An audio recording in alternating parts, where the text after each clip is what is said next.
Riders in a small little track. Yeah. All is fair in love and war, right? And racing's war, so. Oh! Getting a little western, getting sideways. Coming in hot. He is definitely on the gas on that XG750. These guys are all having some fun out here.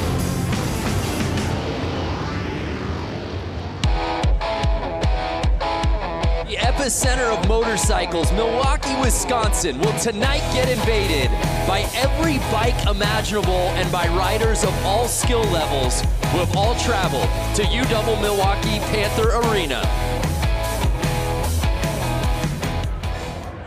What's up, everybody? Welcome to Flat Out Friday. I am Brandon Graham, coming to you with our entire broadcast team for tonight. Of course, joined in the booth with X Games gold medalist Lance Corey, the voice of sideline reporting at the X Games, Diana Dahlgren, and joining the broadcast team, making his broadcast debut, by the way, pro flat track racer Johnny Lewis. Lance, I'll begin with you. You've been here since year one. You've seen this thing grow and evolve.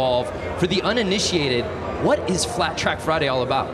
I just love it because it really brings first-timers out, first-timers for racing, and some of the best pros. So you see all walks of life out there racing. Yeah, the range of spectrum of riders. No one's got a better seat than you do. You'll be at the pits all night. Talk to me about the personalities we find out here at Flat Out Friday. I mean, you're gonna have guys that don't talk, you're gonna have guys that talk a little bit, you're gonna have guys that crack jokes, and I'm gonna be bringing all their personalities and the stories down in the tunnel. Yeah, absolutely. Along with Johnny, talk to us about what you're doing tonight. You will be bike breakdown, giving us the science behind everything out here tonight. Yeah, it's gonna be pretty interesting because like there's a large difference of riders out here. Just like Lance said, it's from scooter racers to the hooligan guys on race prep motorcycles that are pretty heavy, and then you got the professionals, like you said. So the motorcycles are extremely fast. It's a tight track. It's gonna be really good racing.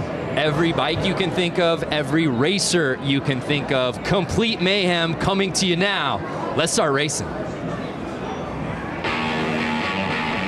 The fans invading UW Milwaukee Panther Arena, getting ready to watch absolute mayhem take place on this 1/16th of a racetrack, Lance Corey. Over 15 different classes of racing we'll see out here tonight, beginning with right there, the JV semis will be kicking things off. At the open amateurs, we have the women's main, scooter main, PW50, that's what the bike I started on right there. Oh, little 4-year-old Lance? That's right.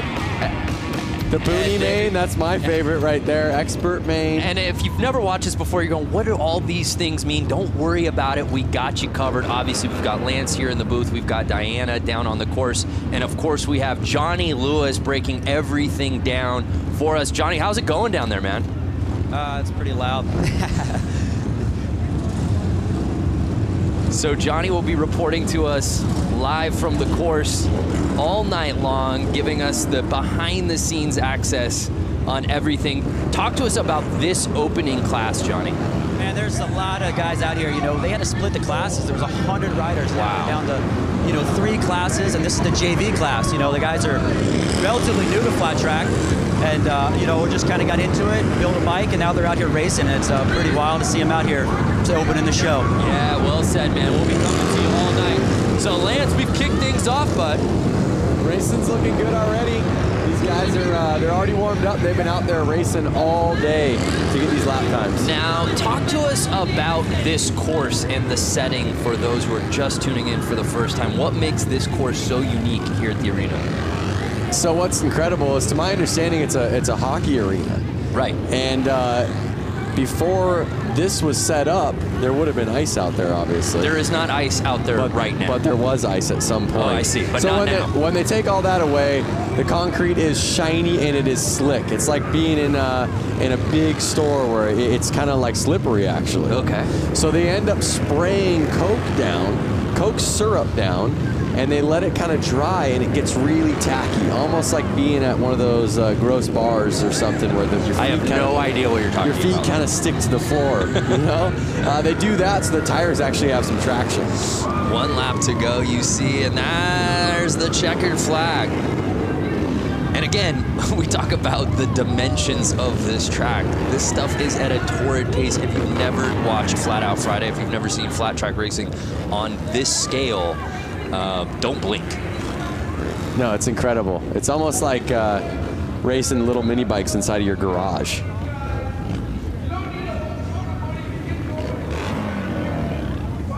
All the racers lined up, waiting to go out there for themselves. And we see Bob Reese finishing number 1, qualifying in our semi 1 of 3.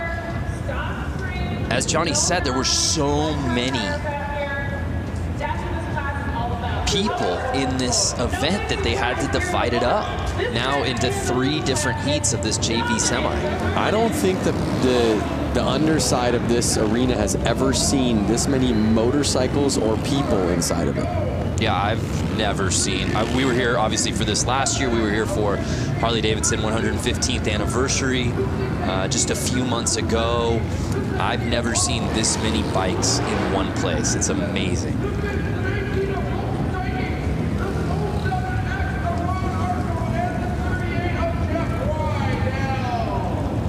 There's a great shot at our track here at the starting line. And one thing you'll notice as we get through these classes, right, Lance, is there's so much differentiation in bike.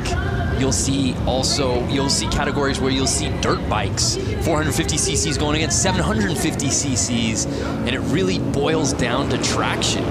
Yeah, you're going to see all of these guys out here right now. They're all on the Sportster platform. They're street legal bikes. That's kind of what makes it a hooligan class.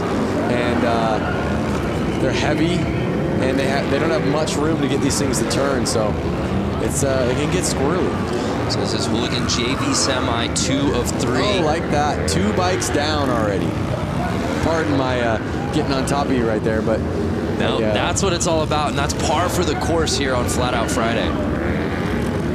I got excited to call that out right after I was saying you're going to see some squirrely riding. You can see them with the yellow flag out. That means some riders are down on the track, so kind of take it easy. And you can see all the riders kind of bunching up because of that yellow flag. It forces them to slow down a little bit, to be careful so they don't hit somebody on the track. So it gets the race a little tighter. Right there, you see a pass. Yeah. And we'll see Rydell in the lead right now. Is anyone going to catch him? 2 laps to go. No yellow flag out anymore, but the white flag is out. 1 lap to go. And now he's lapping people. Lappers can be dangerous, though. And 38 Rydell with the claim, the fist pump. He went double fist pump. I saw he went left to right, back to the left. He's stoked. He's moving on. There's 100 guys here in this class. He's stoked to qualify. I would be too.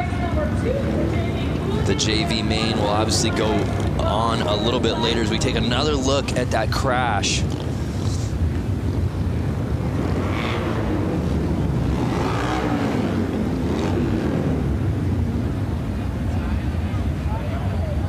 There you There see. it is. See that quick? Because he was so close to the other rider. Quick flag change. And again, if you're just joining us, we're in the midst of our Hooligan JV semi, 2 of 3. Jeff Rydell taking the win there, qualifying onto the main. Absolutely the jewel in the crown of motorcycle racing, hooligan racing, indoor racing, this type of racing in the United States, hands down. There's a little bit of everything here, and the focus really is on fun. Look how huge. And there we see the kits. We should, again, different types of bikes, different types of riders. I think the highlight for almost all of us here is beyond the dressing up of the bikes is the dressing up of the riders themselves. Yep, that's for sure. A night like this, they kind of throw on a costume. You see a man right out there in a tuxedo. That's your type of tux. In fact, I feel like that's what you wore to your wedding.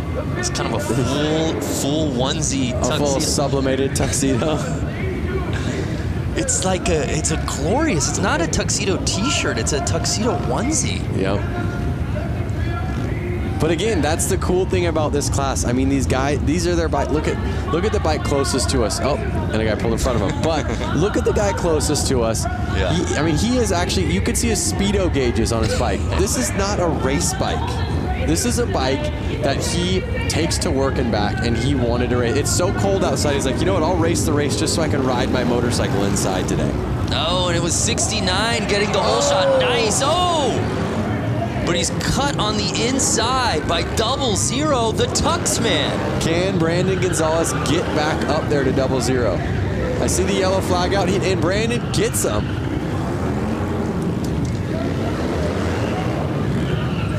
Brandon Gonzalez, the number 69, came all the way from Long Beach, California. In fact, was he on your flight? He wasn't on my flight. I think he had to drive here with his motorcycle. No can you way. bring a motorcycle up on a plane with you, Brando? That's a great question. All of these riders had to get their motorcycles here somehow, and I think most of them drove. Through the snow, through the rain, through the crazy weather we're getting right now. Just from walking from my hotel to your hotel, your very bougie hotel, I got frostbite on both of my ears. It was 8 degrees out. Yeah. Can't imagine being on a bike out in this weather. So 8 degrees out today. They're inside, they're warm, they're racing, everyone's having fun. And Brandon is staying in front right now.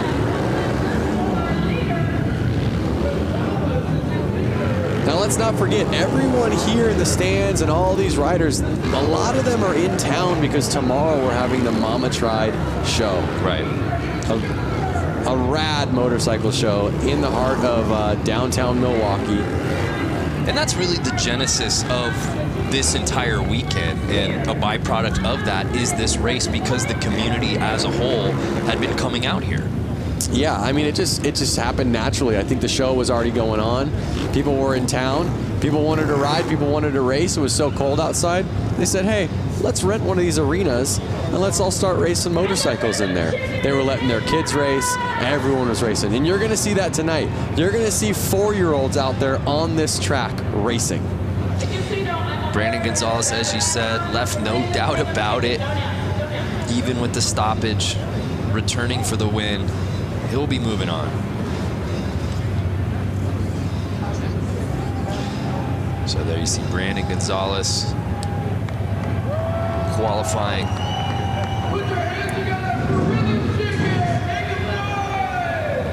So I hear the crowd getting loud out there. Oh my goodness.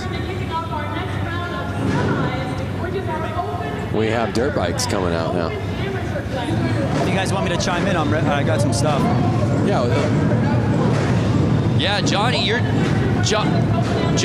down there, man. What now that we're a few heats in, what's your takeaway so far? Man, you know, like it's cold outside, but this pit area down here, it's hot. You know, these guys are coming out, they're racing for the first time. Some of these guys on these hooligan bikes, you know, they're 500-pound motorcycles, if not more. And, you know, you could tell they were a little nervous, and a couple of guys caught each other's back tires and high-sided, but, you know, as the day goes on, you'll see these guys get better and better out there. And Johnny, it's just a lot of nerves. And Johnny, while we have you, as we get ready for the Open Amateurs, how many of these guys that we're seeing in certain classes will we be seeing in other categories throughout the night? There's a good amount of guys that, you know, chose to ride the Open Am, you know, but they jump on a different bike, jump on a hooligan bike. You know, 59 out there right now, you know, he's riding, I think, 3 classes, you know, hooligan, Open Am, and then the Bunyan bikes, the little chain-driven motorcycles, you know, ripping around when we see them at the end of the afternoon. So he's got 3 classes. Yeah, that's a fan favorite for sure. I guess if you come all the way out and you've got the artillery and you've got all the different bikes, why wouldn't you do it, Lance? Definitely. He's a local boy. He just loves it. Oh, we had a gate jump right there. Oh, what? Wow. What a feeling. Look at How far back is he going? 2 back. I thought he was going to push him back into the tunnel. Yeah, you don't want to jump the gate. Speaking of jumping the gate, 59 getting that early lead. Notice these bikes. They're a little bit quicker, a little bit lighter. These guys are kind of getting on the gas a little bit more. You can see the bike sliding out. Something about a heavier bike, you kind of want to ride it a little bit less aggressive and use that weight to kind of carry you through.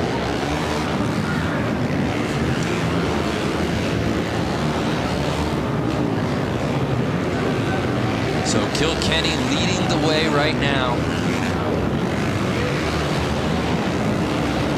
I mean, you could see these guys, they're probably getting kind of lost on where are they in position. Right. The guy in first is all of a sudden passing you, and you're going, was the guy behind me that fast, or am I getting lapped already? Right, it's such a small course. Depending on your start, you have no idea where you are when you're riding this thing.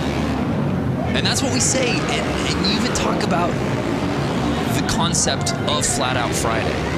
Obviously, somebody's going to win.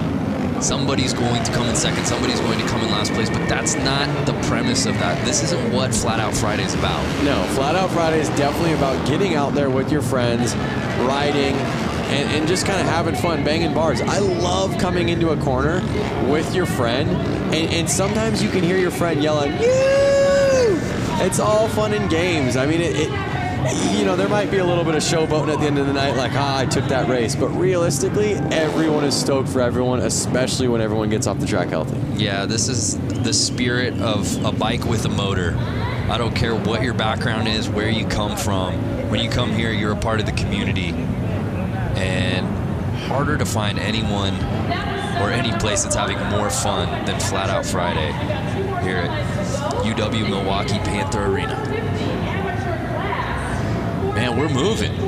Open Am, semi 1 of 3. There you see it. Notice how much time difference. So first place actually got 15 seconds ahead of second place. Wow. That's probably a lap. You could see the rubber getting on the track. We should send it down and see how sticky the track is right now. We should just have you walk. You want to just go walk a lap? No, but we have guys down there that can. No, I think you should. I think you should do it. I want the Boonie bike. If you guys haven't seen the Boonie bike, you've seen the Boonie bike. I've seen the Boonie bike. If the people watching haven't seen the Boonie bike, that's my favorite class.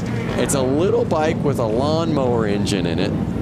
No suspension, barely, I don't think they have any brakes. And they're ripping around this track. That's the one that looks the most fun to me. Semi 2 here in the Open Ams. There you see our lineup. Some familiar names in this one, Lance.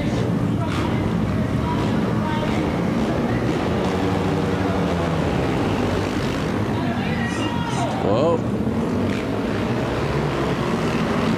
There's a fine line when you get out there of being too aggressive. Right. And maybe putting it down in the first corner. What kind of rider would you be, Brando?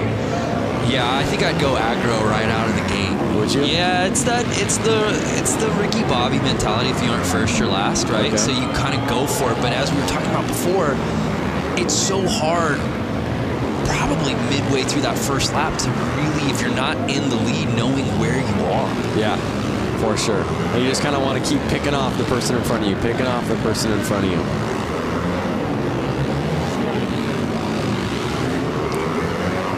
Notice how far they're able to lean these bikes over on the concrete. They're really leaning them over far. I mean, the foot pegs are touching the ground. That was some racing right there. Yep. And I tell you what, if they don't stay in those black grooves on the track that they've been starting to make, it's a lot slipperier. So they're trying to stay in those locations so they know their tires are going to hook up and have some traction. Unofficial results. B. Brewski, there you see. Might be Brusky, but I like Brewski. Yeah? Yeah, hope he's cool with that. But some impressive racing from him right there in our semi too.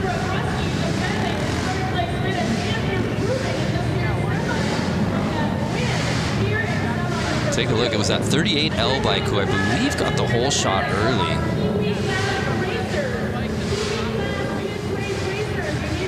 And then Brewski really making his presence known.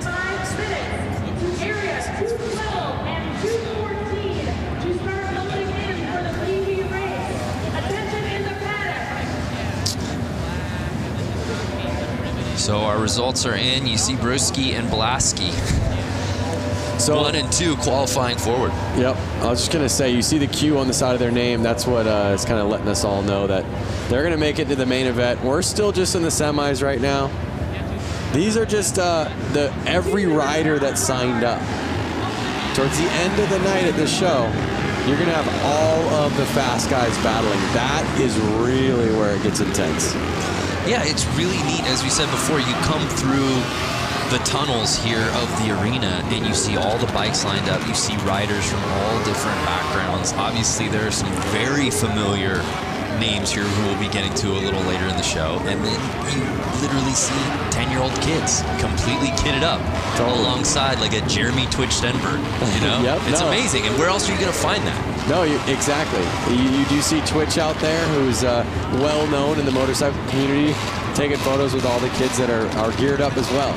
I was one of those kids at one point, and I see little PW50s out there, the little teeny dirt bikes, and it brings back such good memories. And one thing about motorcycle racing, it's such a family sport. You really need that family support. It really creates, like you said, that community. Everyone's there to help out. Everyone's willing to lend a hand. And they're off. 25. And the Stars and Stripes getting the early lead. Notice, Brando, that bike did have front brakes on it. There's no more front brakes. Not to these eyes. It's all gas, no stopping. Yeah, and Lance, talk about the importance, especially on these dirt bikes, of the suspension setup. So you can tell compared to like a normal dirt bike you buy off a showroom floor, they've actually lowered the front end of it a lot, drastically. So that way the weight gets a little bit more on the front of the bike and they can control it in corners a little bit better. Also, they've taken the front fender off. It's not really needed. There's no dirt flinging up. They're able to see where their front tires go a little bit better. But we may get a better answer down there.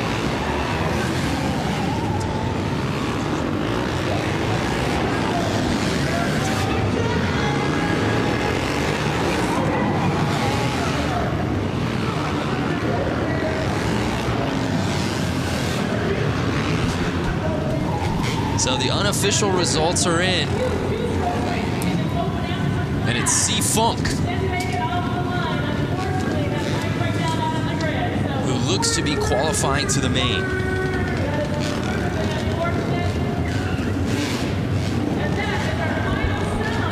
Johnny, can you hear us? Johnny, can you hear us? I can hear you now. All right, so you're down there. You've been seeing the hooligan JV class with the Sportsters. Now you're seeing dirt bikes get out there. From a ground level, what bike do you want to ride? What do you see a big difference in what's going on? Man, I'm partial to these hooligan bikes. You know, they're big machines, but you know, around this little track, they look like a handful, and I'm always up for a challenge. So, you know, these guys getting out here on these big heavy motorcycles in front of a big crowd like this is, you know, it's pretty amazing. You know, like I'm pretty stoked to see these guys doing it. Now you're going to get out here and see these pros get out here and do it. You know, there's a big difference. The lean angle's a lot different than the hooligan bikes, but you know, I think these hooligan bikes look like a lot of fun around here. Yeah, thank you, Johnny. Well, as we get ready for our next class, we'll head down to Diana Dahlgren. You never know who you'll run into here at Flat Out Friday. Diana, who you with? Yeah, that's right. Hanging out here with Taylor Kinney. You're starring on NBC Chicago Fire, and you are a motorcycle enthusiast. You've been here with Harley-Davidson quite a few times to Milwaukee. How have your experiences been so far? I came up, I think, August of 2018. Sorry. Whoa, guys! Hey, there we go. For the 115, the Harley anniversary, came up, had some cheese curds, rode around, saw the streets, saw the lake. It's beautiful, and then coming to the track, I couldn't be more happy. So you got to get out on this course earlier today with guys like Jeremy Stenberg, Buddy Settle, Johnny Louchback right behind us. How was that riding on the course? It was fun to rip around the track. We got here early. I think we were the first ones out. The concrete was a little cold, tires were a little cold. We slipped around a little bit. Twitch came out, started lapping us. Buddy came out, started lapping us. We picked up the pace and had a good old time. But yeah, after seeing what the guys are doing tonight, I was telling a couple of the boys, I think I would have ended up in the hay. Well, big round of applause. You didn't end up in the hay this morning. Thank you so much, Taylor, for coming to Milwaukee with Harley-Davidson. It's an honor to have you at an event like this. Guys, we're going to send it back up to you. God bless. Thank you. Love it. Hollywood taking over Milwaukee out here today at Flat Out Friday. Fans watching right now, are you interested in riding flat track at this summer's X Games in Minneapolis? The 2019 Harley Hooligan Qualifier goes to LA this year, taking place at the Born Free Motorcycle Show on June 20th. Keep an eye on Harley-Davidson social media and how to register. It all goes down on Harley-Davidson social media, and you can find out more info at xgames.com.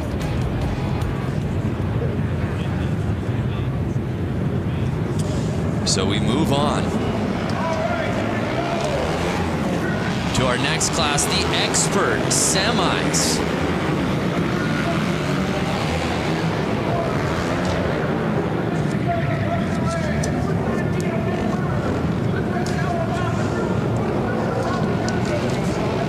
So here we see our first heat of the pro class.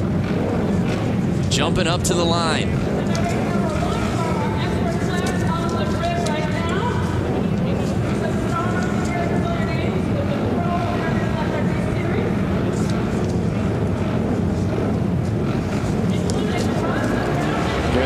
Racing's about to heat up. Yeah, no doubt. Here we go, and they're off. Notice that he's got a piece of carpet on his boot, Brando. That carpet on his left boot right there, so his foot doesn't actually stick to the ground. The ground is so sticky, like I said, his boot would actually get caught. It would rip his foot back if that wasn't on there. So it's Bowman leading the way right now, and he is absolutely lighting this track on fire, Lance. He's going to catch up real quick and get into those lappers. Now, these are experts. They're not pros. So these guys probably have a job. They're probably going back to work on Monday or Tuesday. So they're really just out here having fun. I mean, everybody's out here having fun. And there's a great shot as you see our leader. So many of these riders, the setup, especially on their foot, the boot that's hitting the ground, as you can see, taped up to the max. It looks like he's actually got a little piece of carpet on there.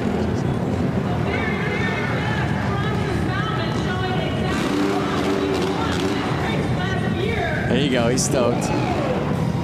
Right from the get-go, he does not look back. Takes off, and he's gone.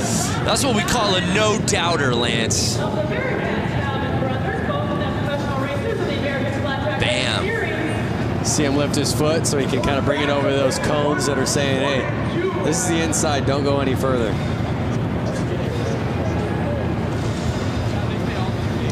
Well, Johnny, now that we've got the pros out there, as we move on to semi 1 of 2, there it's officially in the books. Bowman, Gunther, Lang, Weimer all qualifying. It feels like the racing got a little elevated real quick, Johnny. Yeah, it did. You know, if you watch, Bronson Bowman out there, they actually have their left foot peg off because they're laying the bike down so low that it would rub the foot peg. Some guys even opt to take shifters off the hooligan bikes because the cases are so wide.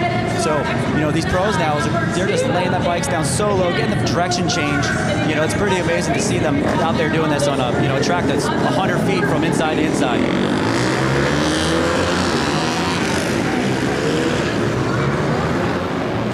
I love that camera angle of that straightaway as our next heat moves up.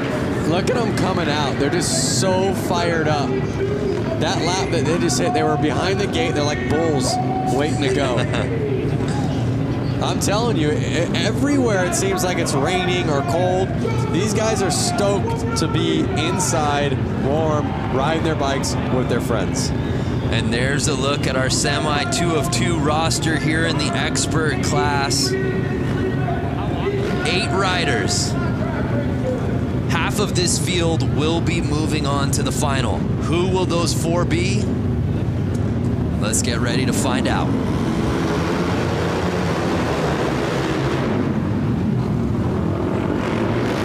Looks like the inside rider always keeps getting the jump and staying in the lead. Yeah, so it's 229 going wide to inside. Can he fend off the field early in this race? So to my knowledge, they basically all had to time qualify during practice to get what qualifier they're in and probably their gate pick. So usually the fastest rider gets first gate pick. And so that's why we're seeing the guy on the inside. He's choosing that line, and he was also the first one to choose it, and he was the fastest one in his class. That's kind of why we're seeing him be able to take off and lead the race and win the race in the last 2 classes.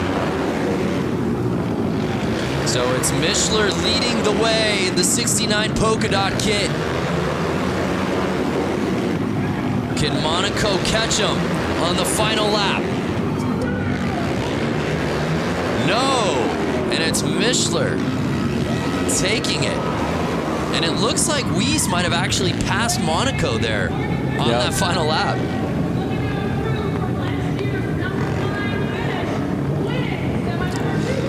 Brando, what's the most CC bike you've ridden?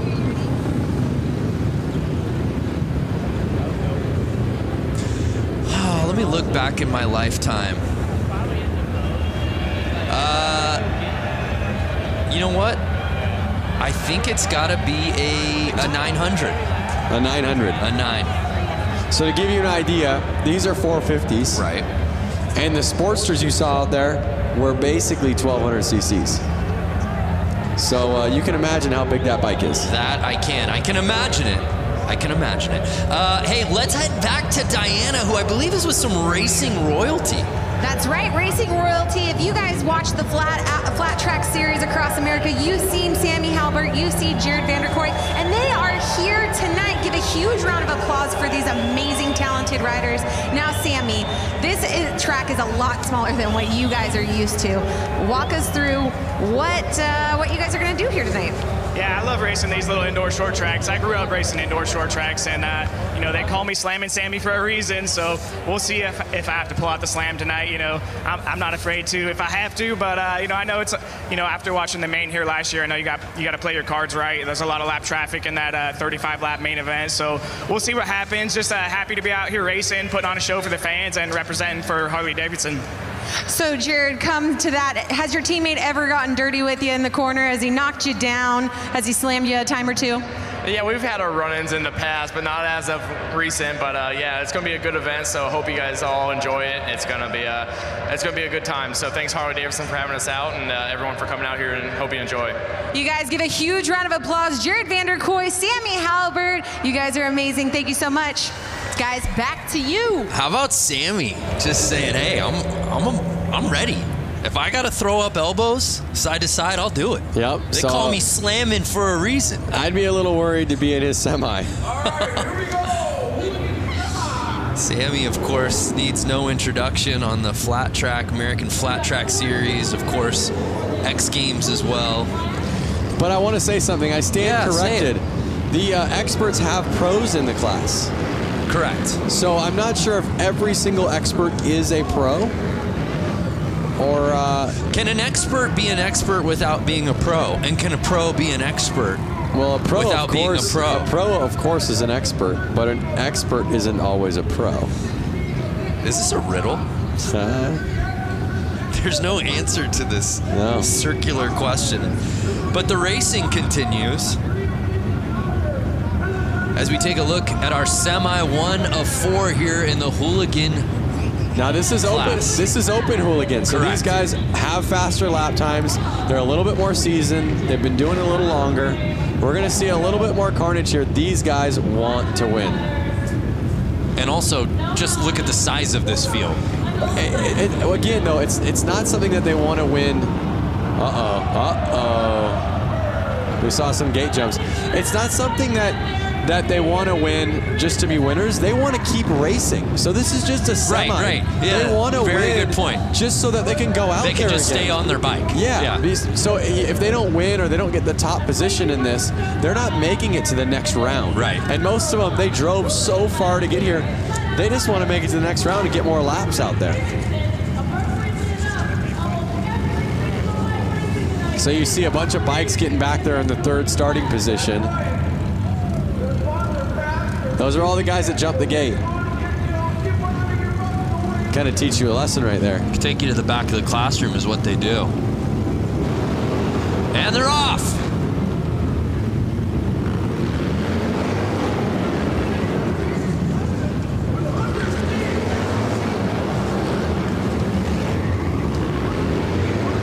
And it's early. It's Clements leading the way, trying to hold off Young and Carlson.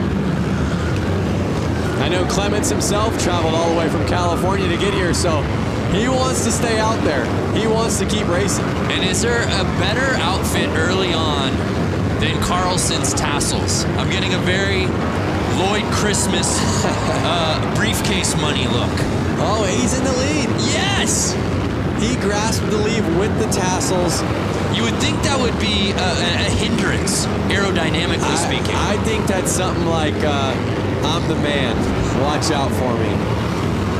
You gotta be pretty tassels good. Is bold. You gotta be pretty good. 100%. But here they are getting into lap traffic, and this could cause some problems. Final lap. And there it is. Checker flag is out. Clements with the win. He's going to the final. Some great racing here in our first hooligan semi. Oh, wait a second. It says Clements to the win, but I think it's reading wrong. I think so too. Again, those are unofficial because it's the 45X that I stand corrected. That was leading the way. How about that? There was the pass. You want to talk about breaking bread? Number 2 coming up, the 142 of Danny Howlett, the 67. Again, some guys will wear the tassels to be noticed. Hey, look at me. Yep. And other guys are just that bold. I think he had a little mixture of Benny Carlson. It was Benny Carlson that wins it. And notice he's the only one that's going to qualify. Jason Clements, all the way from California, is turning around. Less than bragging rights, he doesn't get to go out there and race again. Got to bring your A game in these semis, Brando. Yeah, well said. The show must go on.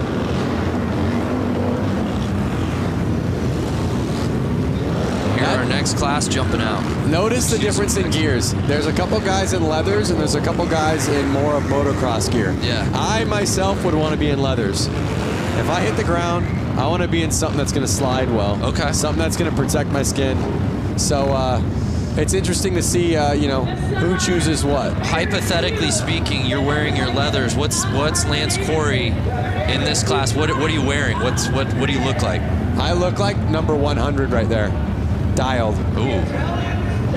Even number 81 back there, he's got leathers on. So you go Johnny Cash. I go Johnny Cash. I would be in a Harley-Davidson jacket and chaps. Well, we'll have to get you out next year, Lance. Out of the booth and onto the track.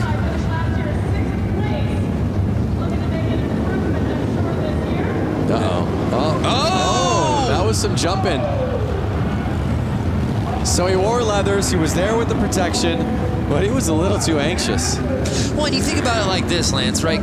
Most of these guys have been getting practice laps earlier in the day, and there was some racing, some qualifying even to get to this point before we even went on air. But a lot of times now it's getting to sit and wait, right? You've been waiting for this moment for your name to be called. Adrenaline is pumping.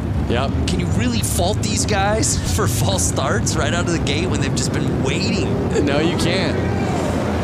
There they go. That looks like a clean start. 142 with the whole shot. Holbus in the whole shot, and he was again on the inside line. You're seeing that inside line pay off well. Will he cling to that top spot, though? It's looking promising so far.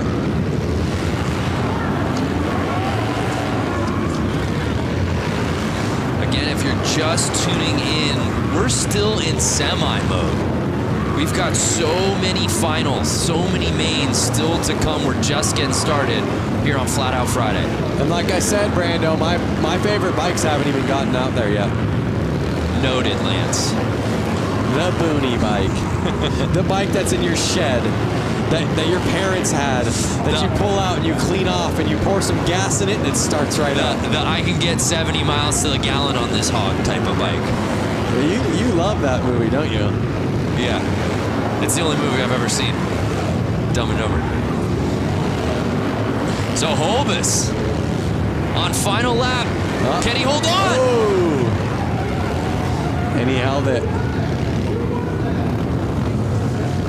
Is that our guy Louis Louders that came in second there? Yep.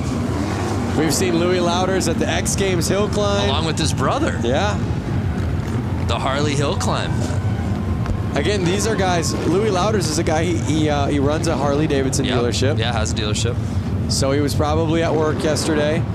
I believe he's a Wisconsin guy, if I'm not mistaken. But we've seen him travel for the love of amateur racing. Like you said, we've seen him in Aspen, Colorado, hill climbing. Well, who's turning down a trip to Aspen, Lance? Again, Lloyd and Harry is not going to turn down a trip to Aspen. You brought it up! Oh, man. I didn't reference it this time. Hey, the Rusty Butcher. That's not Rusty himself, I don't believe. It's a teammate. That's a teammate of the Rusty Butcher. Yeah. But the next race you see open hooligan semis. Here's some of the hooligan hotshots. I see Suicide Machine Co., like you said, a Rusty Butcher rider. So these are some of the guys that kind of really made hooligan fun again. Make hooligan fun again. I've seen you wear that hat. Fun again. Rusty Butcher gloves right there. Twisting the grip. Pair of Thrash and Supply gloves right there. Whoa! Twisting the grip. Thrash and Supply Co.? That's right, baby. Like you said, a lot of these guys' palms are probably sweaty. They've been waiting around for this race. They're fired up. Palms are sweaty. Mom's spaghetti. Don't do it. I knew it. There they go. Clean start. 963. Mikey Virus, a Rusty Butcher, got the lead. He was on the inside line again.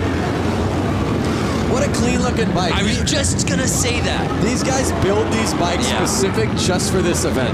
I watched Mikey and the whole Rusty Butcher team assembling these bikes. Oh, a pileup. A pileup. I hope we got that so we can see it in a replay. But you see the yellow flag out. They're kind of having to take it easy. You see the gas on the track. Yeah, we got to take another look at that.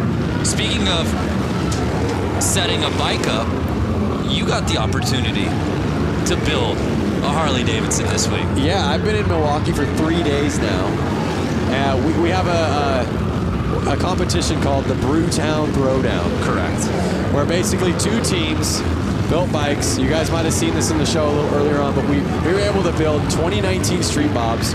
We had 2 days to do it. My team, the Quick and Easy team, we made a bike that was kind of replicated after a 1940s flat track race. So something a little bit more old style. The other team, Super Bob, I want to say? Yes. Super Bob, they made a bike that was a little bit more Supermoto-ish, a little bit taller. To me, it looked a little Mad Maxy.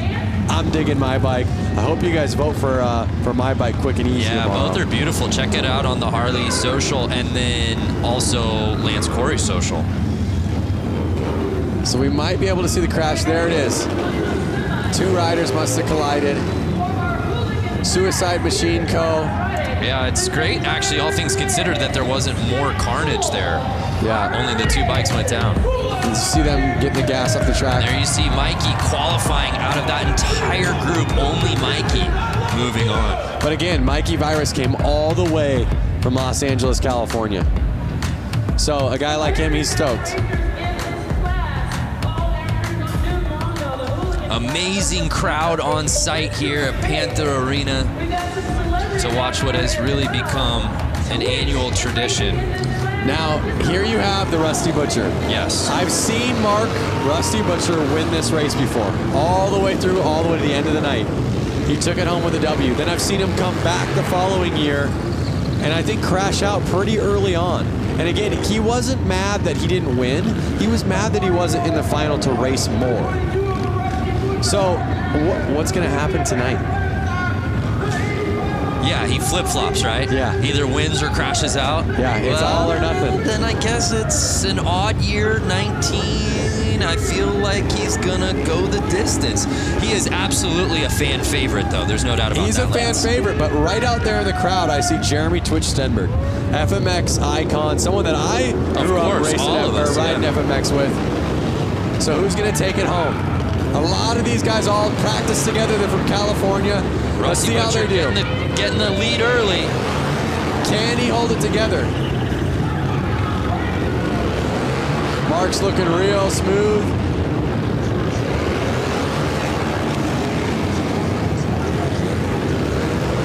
He's looking confident. He's got his eyes on the prize, but you see a couple riders on his tail. They want that position. That is the position that's taking you to the final.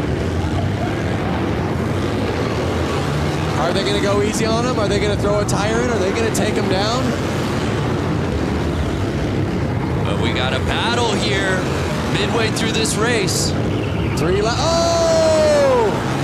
No! Mark the Butcher goes down, and it puts Buddy Subtle into the lead. Buddy Subtle taking over the top side, but no, Bush taking the lead from him. Wide.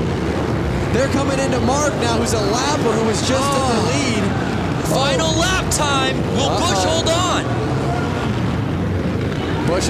Looks like Bush has got it. And Bush gets it. Oh, and what a heartbreaker. Subtle comes in second for Rusty Butcher. What a transition. You go from Rusty Butcher laying it down, Buddy Subtle then in the lead, and then you get the number 44 of Bush taking over the win. There was 3 different leaders in that race. That was some of the best racing we've seen all night. Oh my goodness. And you said it right before the race began, partner. Butcher wins it outright, crashes early last year. What's he got this year? In the lead, we think he's got this thing comfortably, and crashes out. It's such a, I feel so bad. And there you go.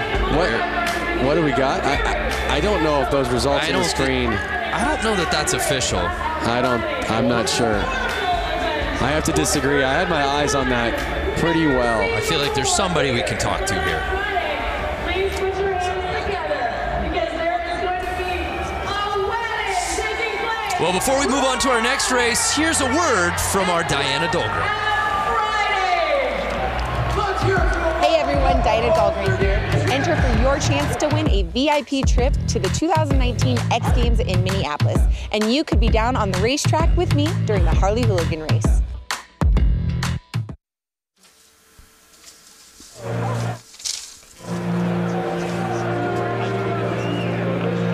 Check out the kids down there.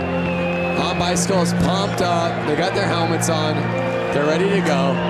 They've got more energy than the older guys, huh?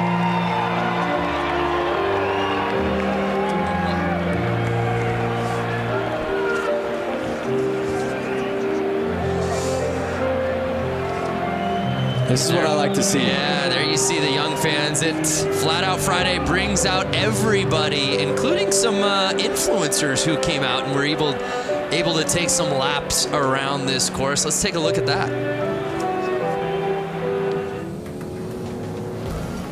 The track feels really good. We got a little practice in there. It was fun. I grew up racing motocross, so it was cool to do this. It's something different and something I definitely want to do in the future more. It was fun just to go out and get a couple loops in, watching these guys follow lines and get a feel for the track. It's my first time actually even touching concrete. I've seen so many videos of everyone barely scraping their primary and eating it, so I was trying to be cautious out there as much as I could. It's pretty tacky, but it will spin a little too, so I think it's exactly what you want. It was awesome riding with these two big trees. But I honestly think we got them. Yeah, I got to keep it on two wheels and yeah, not crash. I got 100 cheese curds on Buddy to take the whole thing.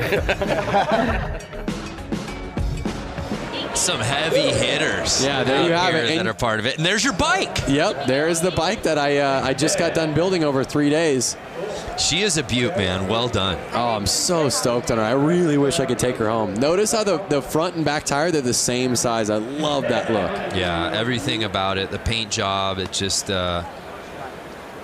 it's an excellent motorcycle, Lance. You should be really proud of yourself. Hey, thank you very much, Brando.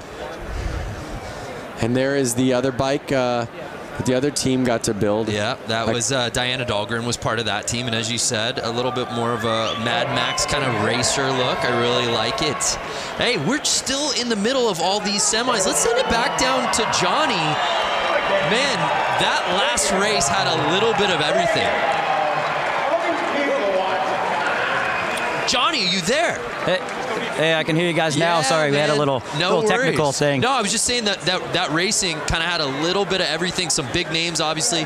Rusty Butcher, we thought was going to take it, going down midway through that race. Yeah, he just got in there and the bike started chattering a little bit and the front end went away from it. It's, he started getting that lead and started riding a little tight. And when that happens, the bike just kind of handles differently and he got that front end push and he lost it. So, that's been kind of a thing that's been going on a lot lately is, just guys, getting offline that little bit and somebody snicking, right underneath of them and then bumping by. That's how, Carlson got the win that last, the one before. He just, the guy ran wide a little bit and just snuck up the inside. So, that's what it's going to be all night long. It's just guys kind of, jumping in and, when that opportunity comes available, they go for it, and that's going to be the race in the night. Yeah, and Johnny, Lance had said it really seems like the theme is whoever's got that inside start has seemed to get the whole shot. Are you seeing that too down there? Yeah, that's why they did the qualifying for the guys that the bigger classes today to provide that opportunity to kind of you set the stone right out of the practice staging. Get the guys out there, get a good lap time, get that pole, and that's kind of the key to the race. Just trying to get that pole position, keep doing it, throughout the evening for that main event. Thanks, Johnny.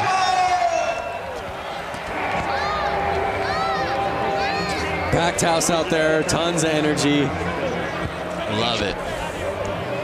Hey, fans out there, make this your year to ride. Learn from the experts and get 50% off the Harley-Davidson Riding Academy new rider course with the code RIDE50. It's a limited quantity available. The offer ends March 3rd. That's 3-3. Visit h-d.com/learn-to-ride for more details. Make this the year, Lance. Make this the year you learn to ride. Oh, I'm loving this. We got a different type of bike hitting the course out here now, Lance.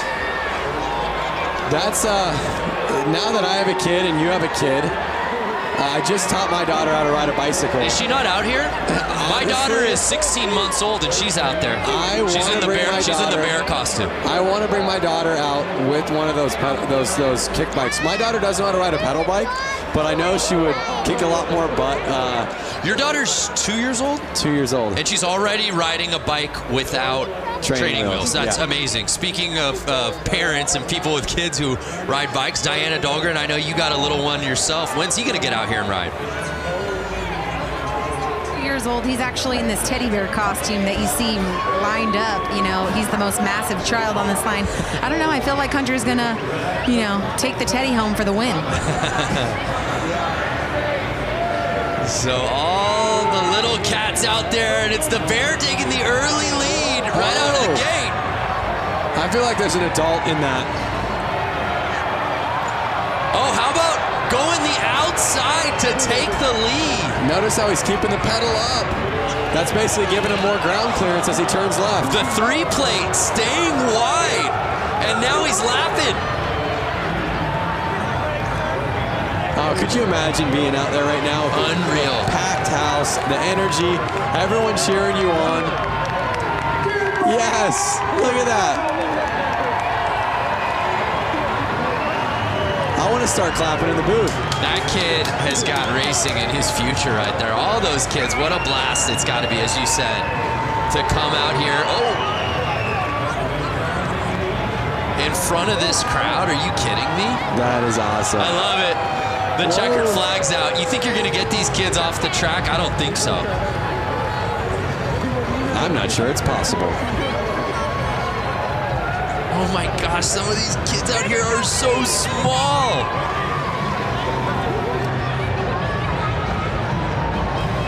Speaking of kids and bicycles, Lance, I know you just got a new bicycle. I did just get a BMX bike. I grew up riding BMX bikes my whole life, which I'm sure these kids are going to do. I'm sure most of these people racing have done. Most people in the stands. And it just was something that, it was like a calling of like, you need to kind of go back to what you did as a kid and find that real organic fun. And did you find what you were looking for? I found exactly what I was looking for. According to your Instagram all last week, it seemed like you found it pretty much every day at the park. Yeah, I went to the skate park every day and had a blast. Look at that little kid cruising his little pedal go-kart.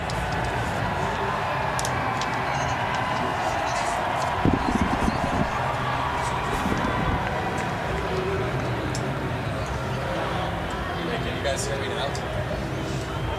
Yes. All right, well, those kids wrapping it up. Let's head down to Diana, who's with our competitors. Diana. Hey, you guys. So I'm down here with these stars, tomorrow's stars. Alrighty, so you just ran the track here at Flat Out Friday. How was that track? It was really fun.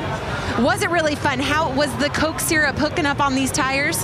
Yeah, it was. Sounds great. And then we have the teddy bear. You know, I was telling everyone this was my child earlier. Here's the teddy bear. Was it hot in the costume? Yeah. How was the course? Good. What is your goal in the future? Are you going to win some championships in the flat track? Yeah. That's right. All right, who else do we got here? Hi, sweetie. What's your name? Brody. Brody, and how was the course out there? Good. Do you want everyone to give a big round of applause right now? Sure. Where are you guys at? There we go, all of downtown Milwaukee. Guys, these kids are the future of flat tracking. Give a huge round of applause. Great job, guys. Back to you. Thank you, Diana. I love asking the kid in the bear costume, what's your goal in life? And you just saw like his entire life span before his eyes. Like, what do I want to do with it? Where do I want to go? Travel the world? There's a look at our main still to come tonight. If you've been with us since minute 1, thank you. But we just getting started. Some of the best classes are coming. Who do we have lining up next?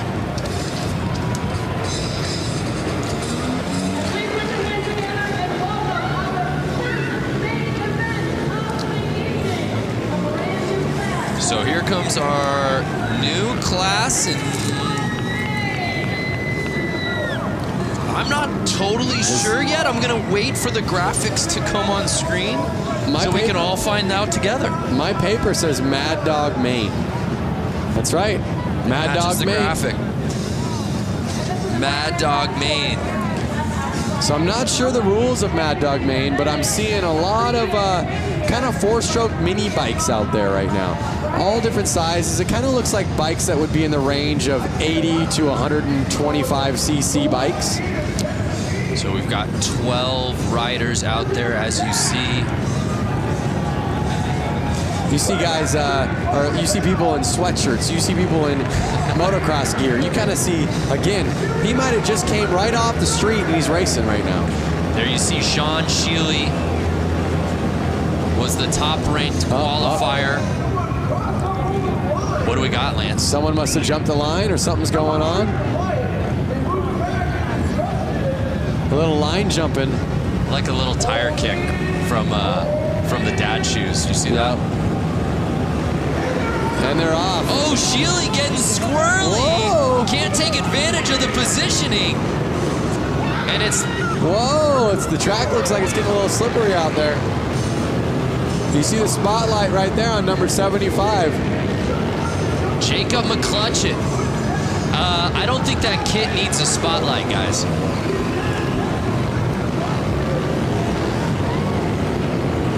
Now again, this looks like a bike that's a little too small for that rider right there. And but again, sometimes riding the smaller bikes is more fun. And it feels like, again, traction, the name of the game on a course like this. Having that bike control. Oh, we see a pass. Bike control is key out there. Smooth and steady wins the race. You saw, just like Johnny said, Mark the Butcher, he was getting a little hard on his bike. He was riding a little too fast. Because he lost his smoothness, he ended up letting it go. So it's Ryan Stephen leading the way, and it doesn't look like anyone's going to catch him, Lance.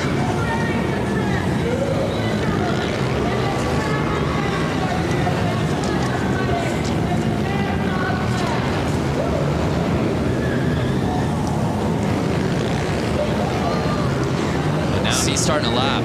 Some great racing out there. You're seeing bikes that are pretty new, bikes that are from, the modern era, and I even see some bikes that are probably 10, 20 years old out there.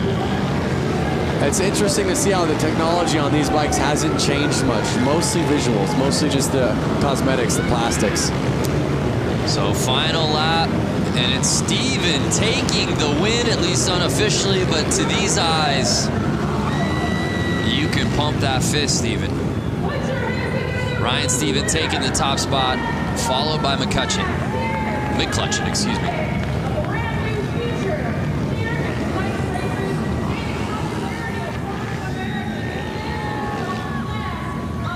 It was McClutchin leading early in this race. And let's see if this is where the pass took place.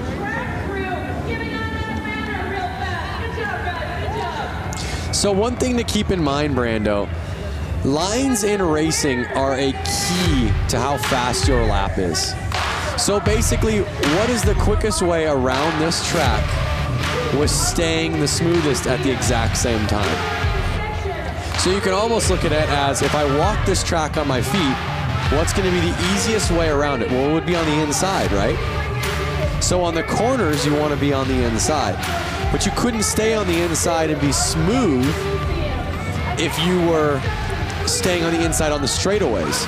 So they're riding wide to stay smooth so that they can ride the inside on the main part of the corner, which is going to get them the shortest line while staying the fastest, while staying the smoothest. Thank God you had an answer. That felt like an SAT question. The making of a riddle. I mean, it's just a big deal. And I'm just thinking, if somebody has never raced before, and they've only maybe driven a car on a public road, or maybe haven't even driven a car before. The strategy seems counterintuitive. Yeah. So you're always wanting it to ride the shortest line, but also at the same time, what is the smoothest way to do it? Right. So here's the JV Hooligan main.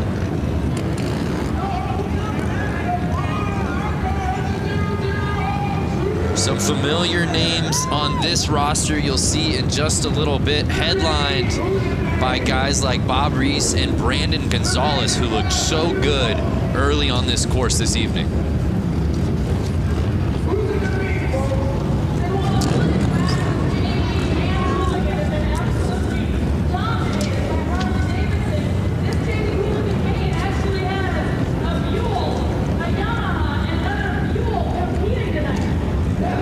Got 3 different bike manufacturers out here, but it's certainly Harley-Davidson dominant in this class.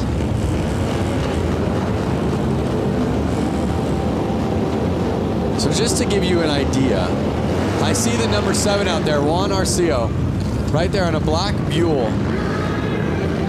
And he has a full-time job back in California. He made his way all the way out here to race this, so he's stoked to be out there in the Hooligan JV. But that's the beauty of Flat Out Friday. It's just filled with weekend warriors. Yep, exactly.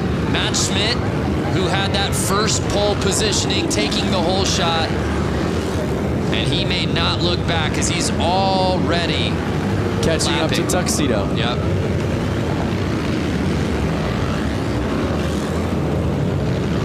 Lappers pushing wide right there. Schmidt staying in the lead. Looks to me like he's going to run off with it. Still 8 laps to go. But Schmidt clearly knowing his way around this course. He's kind of already catching up to a couple other lappers. And you see that for those who haven't watched before already, the etiquette for some of these guys that are getting lapped. They're merely getting out of the way. If you're getting lapped and you know you're getting lapped, the nice thing to do is kind of let that guy by.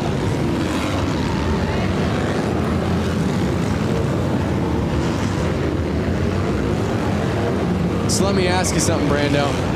If you were out there, what type of gear would you be in? The Tuxedo? Yeah, I think some version of that Tuxedo. I live my life business casual. You know that. Maybe a blazer over it, perhaps. Like maybe a nice leather blazer. Okay, because I do agree with safety and protection, just like you would be in full leathers. White flag's out real quick. Schmidt staying in the lead. Schmitty. I don't know that he likes to be called that, but it just sort of rolls off the tongue. And then the 721 plate, Matt Schmidt had the lead from lap number 1, and no one could take it from his Kung Fu grip.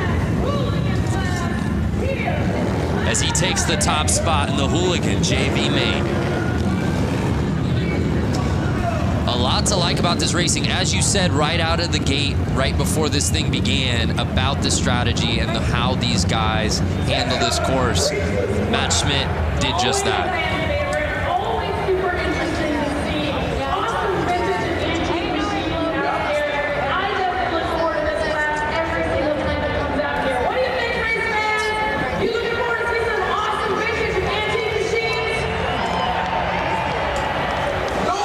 So it's Matt Schmidt taking the top spot. There's a look at our results from the Hooligan JV main. Let's send it down to Diana, who I believe is with Matt Schmidt. A huge round of applause for Matt Schmidt, who's taking the win here in Hooligan JV class. Matt making it look so easy out there. It looks like you belong with the Hooligans. How was the course? The track was awesome. It's the first time I've ridden concrete, and I signed up late, so I got stuck in JV, but it was a good first outing. I got to thank SNS Cycles, my co-workers, my friends. They gave me a good seed to ride this evening, so thank you, everybody. Congratulations, Matt. Guys, give him a big round of applause, and guys, we're going to send it back to you at the booth. Yeah, Matt Schmidt looked so good out on that course, and again, you're just seeing the level pushed as we move on throughout these mains. But like you heard him say, it's his first time riding on concrete or racing on concrete. He was saying thanks to his co-workers for helping him get out there. So you have a guy who again, does not do this by trade. Right. He's an enthusiast, he's a gearhead, he's a motorcycle rider. Which blows my mind when you say that, when you look at how he raced out here tonight to win that thing. Looked so comfortable, and oh, by the way, he's never raced on concrete before? Come on. But so many of these guys have a similar story, Lance. We move on to our next race of the night. It's our brakeless main. One thing about these guys that's similar story is they all have no brakes. Hence the name. Whatever they're paying you, Lance, double it. That's the sort of analysis that people are coming here for. So there's a look at our roster for tonight's brakeless main. Randy Brolick will be in that first position on the inside.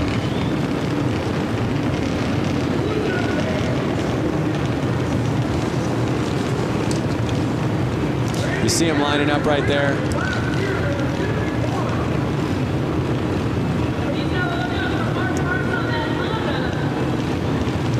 Oh, let's go to the gram. Oh, excuse me, I believe this is Twitter. Paul James at James Gang Racing. Go time. Only one round of practice on to the heat races at Flat Out Friday. The girls who ride out ya at Flat Out Friday. Women's hooligan races are so rad. Could not agree with y'all more. The girls who ride. Hashtag Flat Out Friday. Join the conversation. And Randy Brolick, the 51 plate, shot out of a cannon, Lance. He did. Look at him just dragging that foot on the ground. Oh, he brought it up right there. Dragging his foot with the carpet. Brings it up on the straights. Puts his foot down in the corners. He puts his foot down in the corners kind of to brace himself so he can feel where the ground is. So he doesn't lean it over too much. Because again, if he leans it over too much, he'll start dragging peg, which could then send him off his bike. Excuse me, there's 251 plates. I incorrectly said Brolick. It's actually Barry, Randy Barry. No, ride her down.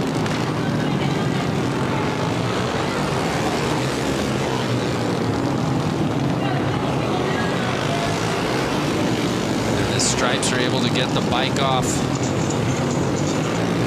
quickly there.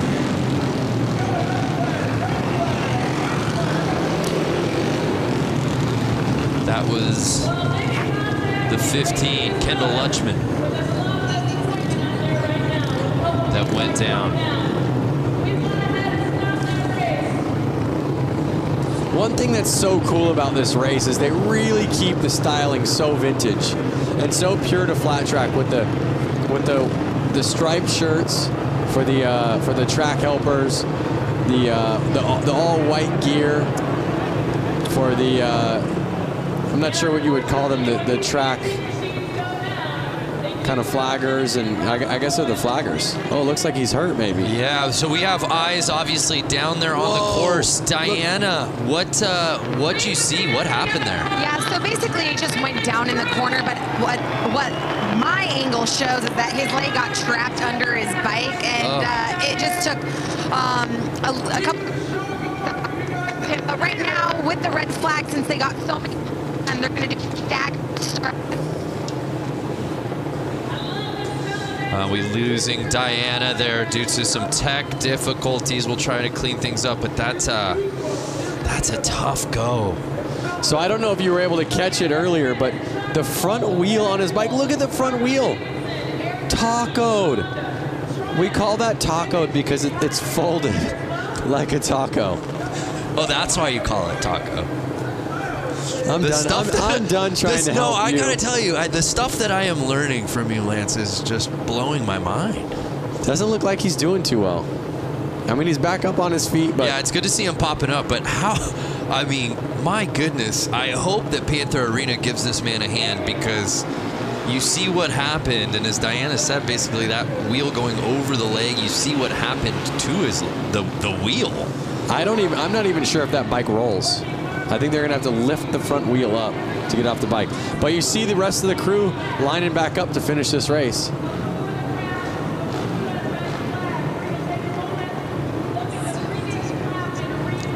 And well, again, let's. I believe Diana's. We're good. Technical difficulties out of the way. I want you to finish that thought from what you were seeing, Diana. Yeah, so they're staggering the riders. This is typical with a red flag. They're relining them up. But yeah, from what it looks like with the rider who went down, he's standing up now. Good sign. Looks like he just really might have banged up his leg. But looks like they're walking him off the course now, as we can see. But yeah, we're lining up the riders. We're going to get this thing back going. A couple riders did pull off the track, so we're down to 4. Guys, let's go racing. Yeah, I love it. Thank you, Diana. And there you see them trying to get that bike off of the course. As you said, it's not just gonna roll off. And the show goes on, and again, 51 Barry. He's on a mission, Lance. He is on a mission. You saw he was the fastest before that crash happened, and he's just putting it back down and proving he's the man to win this race.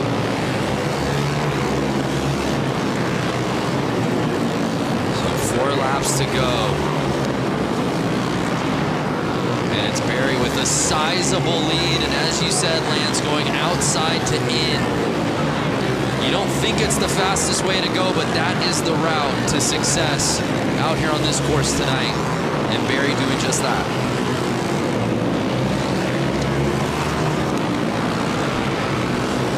There it is, white flag out. Barry's got 1 lap to go. He's looking at the checkered, and there he is. Taking that main home, looking back at his friends. Big smile on his face. You can see it right through his helmet.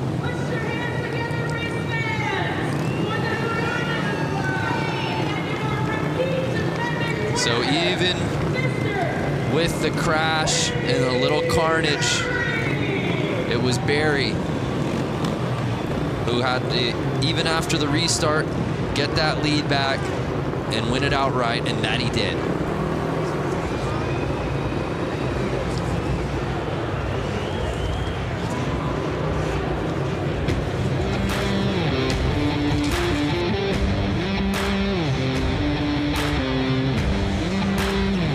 So Brakeless Maine officially in the books. One name I do want to point out, Chuck Dickinson. I don't know if you've seen Chuck around. He's always here. He was, of course, at the 115. Chuck Dickinson, 78 years old. Wow. Let's head down to Diana, who's with our winner from the main. A huge round of applause for Mr. Randy Barry, the number 51 that constantly put down a huge lead on the course. How was that track out there tonight? It was good. It's always a good race with the guys with the brakeless bike. A lot of crashing tonight, but I tried to keep it trouble and just keep it clean. That's right, you did keep it clean. You maneuvered through the course beautifully with lappers and people who fell down. You got to give these young bucks some advice. Yeah, it's just really good to do it like that. So. All right, we'll give it up. Barry taking the win. Lance Brando, back to you. Yeah, thanks, Diana. His experience showing in spades out here tonight. And how about that, Lance? I mean, you have the start that you're looking for. You're leading the race. You know you're in your game. There's no one in front of you except people that you're lapping, and then all of a sudden that flag comes out. Oh, we got to stop this thing. That's definitely a bummer. Because your heart rate just instantly is like, oh, what? So it's definitely a bummer. I mean, but normally you're confident enough to go, you know what, I can do it again. I know I can lead laps. I know I can be in the lead. I'm going to do it again. And obviously, we saw that he did that. So from Randy Barry and the Brakeless gang to the new class, the youth main.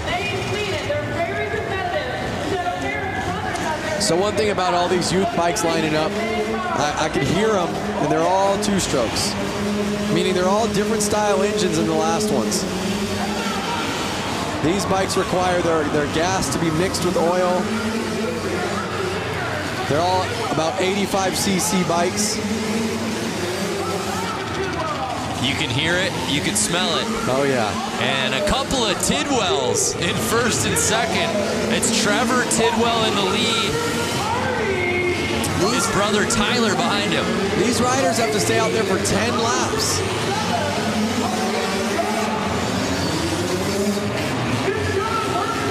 I see a couple 60cc bikes out there. And you see the Tidwells, 1 and 2. Do you think that any bit of their training together is Clearly it's paying off. Are they gonna do the slingshot move towards the end? Oh yeah, a little shake and bake. Oh, little tire tapping. Young with the pass. And Young passing Tyler Tidwell. Oh, Young's in the lead with 5 laps to go. He is putting the power down. You hear the crowd going wild. The crowd is going off. You see Young. This is the back and forth we've been waiting for. Can he hold it for 3 more laps? Wow. Vince Young passing Trevor Tidwell, and just 2 laps to go. Can he hold on? Final lap time.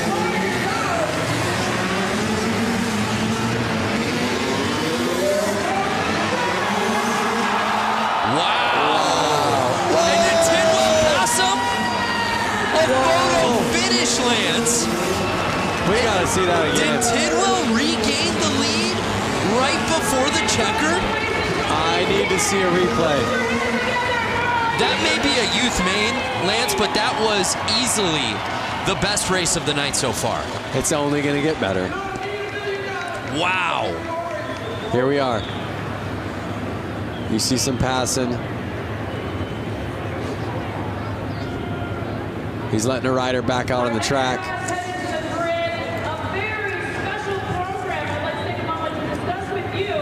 Let's see if we can see that checkered flag pass. Vince Young, not the Heisman Trophy winner from UT. It's YUNG. Here it is, here it is. Look, look, look. And did he get him? I don't know. That's got to be a photo finish. And our results are unofficial. Right. I still think Young might have had it, Lance. I think so too, but Tidwell took the inside. We'll see. We're about to get our official results dropping.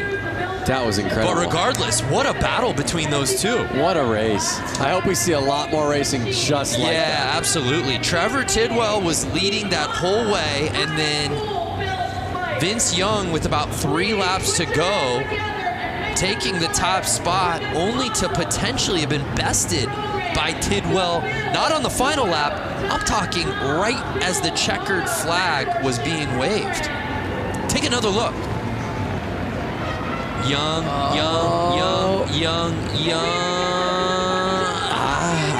Tidwell on the inside just makes it so interesting. Look at how leaned over Tidwell was. Carrying his momentum right out of that corner. Leading the bike. That's some savvy racing right there. Incredible. What's up, everyone out there? That's a lot of people getting on the Jumbotron for the first time in their lives. Oh, kiss cam. Kiss cam. All of these machines are built by local high school students. That's right. So they're going to the tape right now, really taking their time. Who's your money on? I still think it's Vince Young. Some more social coming through, bikes going fast, zoom, zoom, hashtag Flat Out Friday. I love it. Not Simone.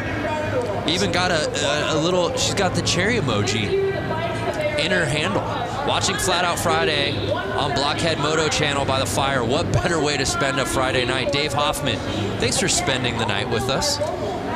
Malika, who says there's nothing to do in Milwaukee? Not Lance or I.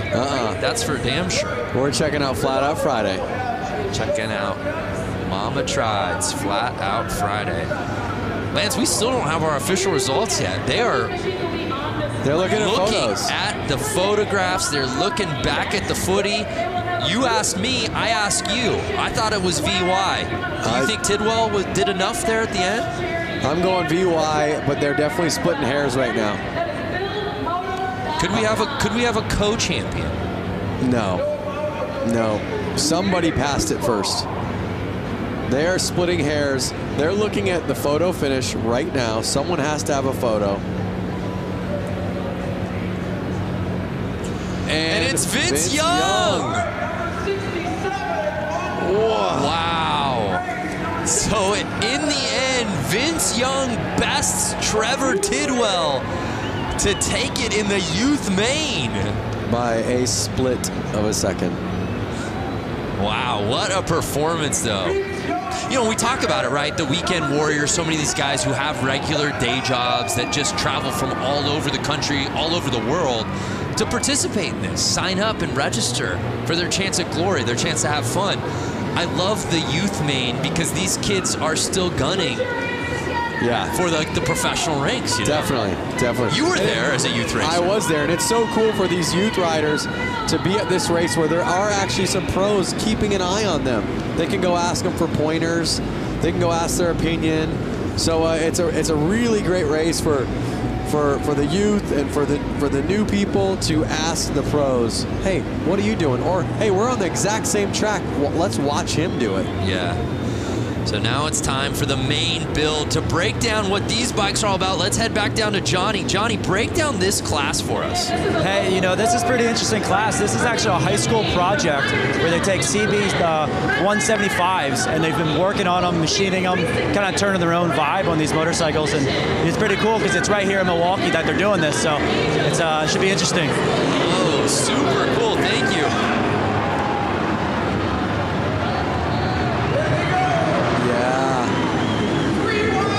How rad is that? See, I want to be on one of those little bikes like that. Some you're proud of, some you're having fun on, but some you're not as worried to kind of drop if you accidentally go down. Miss Cho leading the way on the 35.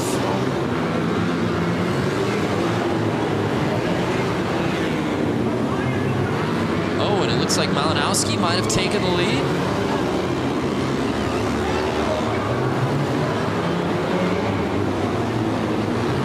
Eight laps to go.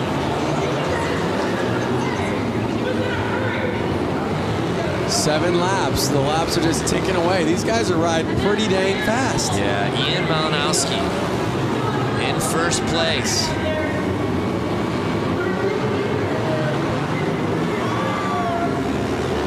Now Ian's making the passes.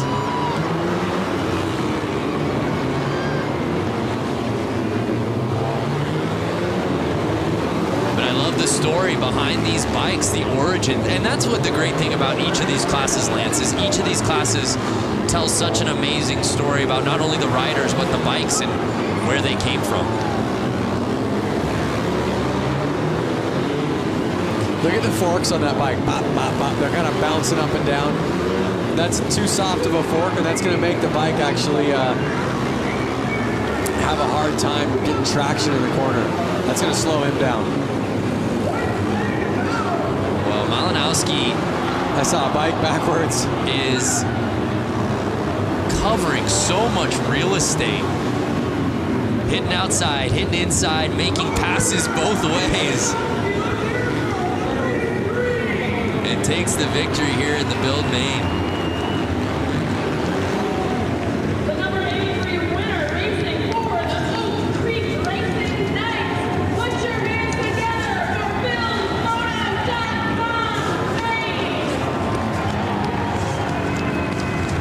That class looks like fun. And to top it off, they had a lot of fun building those bikes. You built a bike earlier this week. I would have loved to see you jump on that and figured out which class you could have gotten in with that thing. I think that class would have, I know we have a couple cool classes coming up. It would have either had to have been hooligan, inappropriate class. Inappropriate, Yeah. I could absolutely see you. We could have gone out there in that one. I would say I would have signed up for the inappropriate class. Yeah. Because it's a little bit of an inappropriate bike. It's a little too big. So what would your costume been? Oh boy. Well, the bike was styled as a more vintage bike, so I would have played the part and gone vintage. I would have been in some old school leathers. Nice. With kind of a helmet that Evo Knievel would have worn. Like a helmet that looks like you should be in a space shuttle. Well, partner, it's not too late. We move on to our next class. Get ready, it's the women's main. The ladies of Flat Out Friday hitting the course.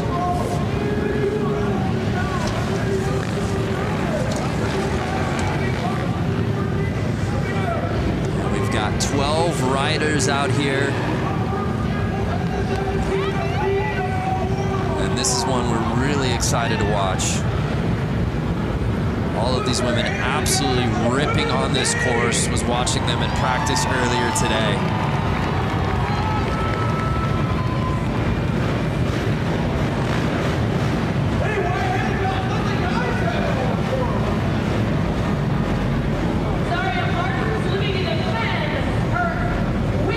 I see a lot of different CC bikes out there. CC's the cubic inch of the motorcycle, which the more cubic inch, the more power. But I'm seeing bikes that could be upwards of 450 cc's, and then bikes that look to be somewhere in the neighborhood of 125 cc's. Yeah, let's bring in Johnny. Are you seeing that as well? Lance just talking about the variation in cc's in this category. Oh man, there's a big one. I don't know if you noticed, the last bike that pulled up into the start line was a Honda Rebel. Still has the taillight on it. But then you got racer girls that race full time, you know, like all season long. So there's a lot of really strong talent out here, and also a lot of beginners just getting out here for the first time. So we're getting ready to set it off for the women's main. We're having some troubles at the start right now. I'm seeing some gate jumps. I'm seeing some bike stalls. So I think it's their nerves kind of getting to them. And as Johnny said, you see it with hooligan racing. You see it at Flat Out Friday every year. Just so many different types of bikes, but you know you're at Flat Out Friday when you see a tail light out on the race course. Yep, uh-oh. Getting bumped to the back. It was looking like she was having some clutch issues. She kept jumping the gate, but I don't think it was intentional. I think it was either nerves or it was something with the bike. Oh, there we are. Yeah, I'm seeing dirt bikes, but then I see a cruiser bike. Right, and that looks to be Zaria Martins. Uh-oh. Oh, she has to be on the third line for those mistakes. They're off. Again, that inside line kind of being the promising one. It looks to be the number 11. Anna Lang.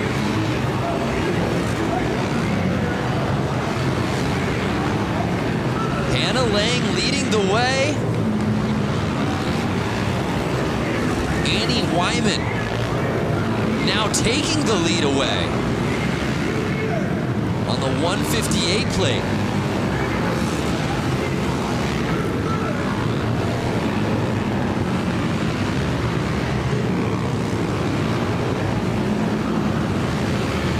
And you see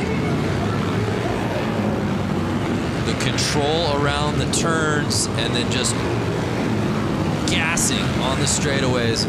This is what I love about Flat Out Friday. I see dirt bikes and I see street bikes out there. Nobody's scared. Everyone's having fun. Nobody's trying to hurt anyone. Good times on a Friday night. Right.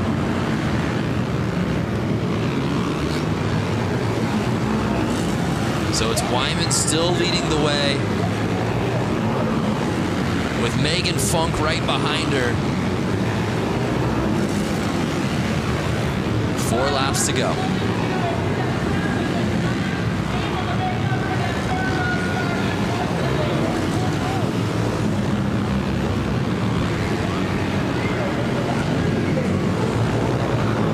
If you were in this, Lance, would you find the spotlight to be distracting?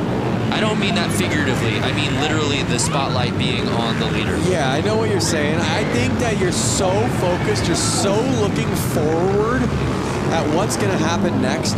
Your mind is so in the race. The light, you're probably... Oh, no! She was trying to get that last lap pass. Hannah Lang touching tires with our leader, Wyman, holding on to the top spot.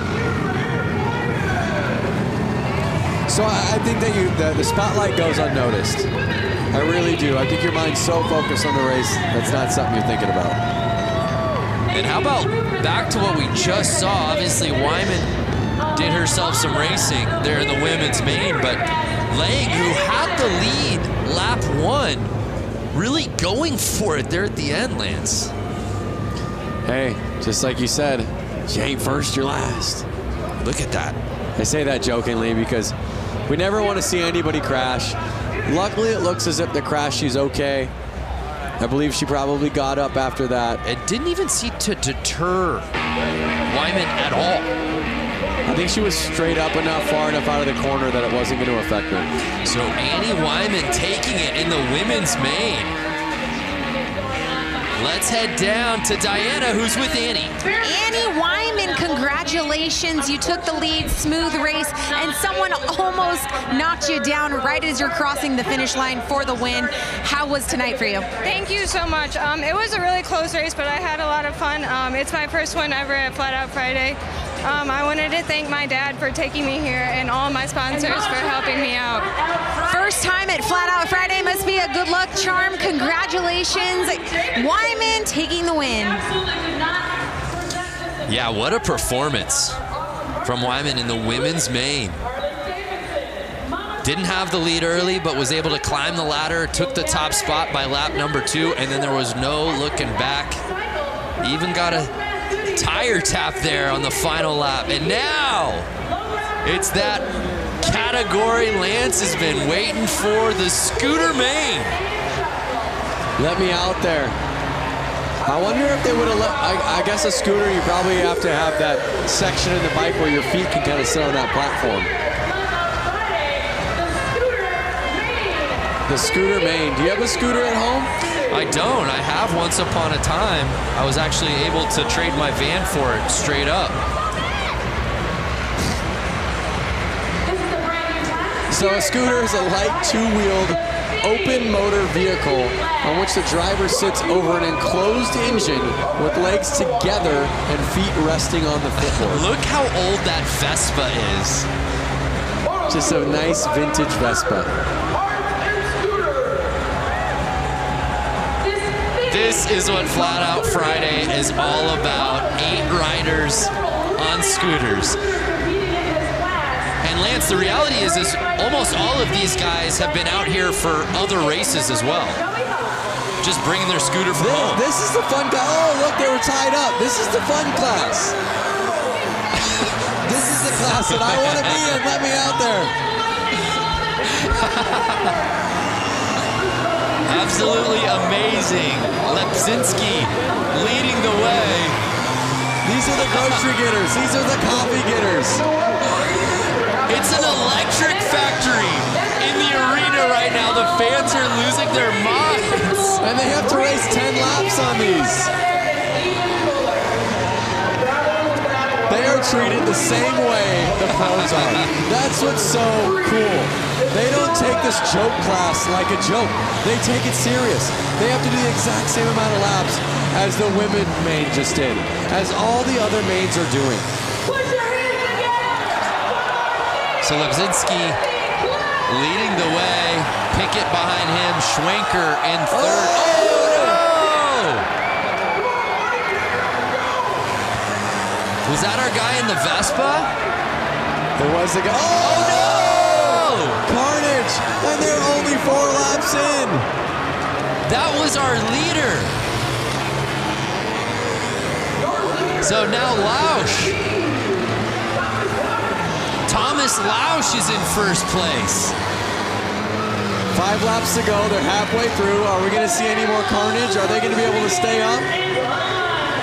This is any man's race. Forget about tire traction. Balance is the name of the game in this class, Lance. Well, really what happens is those floorboards on the Vespa hit the ground, which lifts the wheel off the ground and sends them I mean, out look of control. how narrow some of these front tires are. My goodness. Bicycle wheels.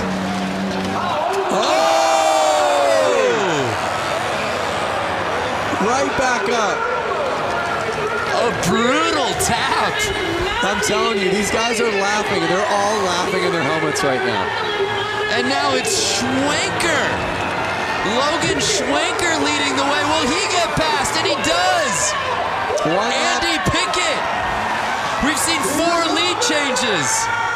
And the checkered flag comes in. And Andy Pickett on the final lap. The crowd is going wild. Taking the W. There he goes.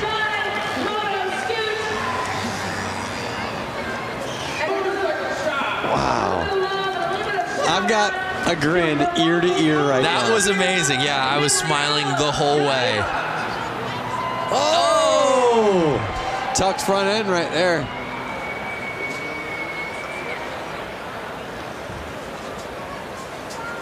Let's see what we have coming up.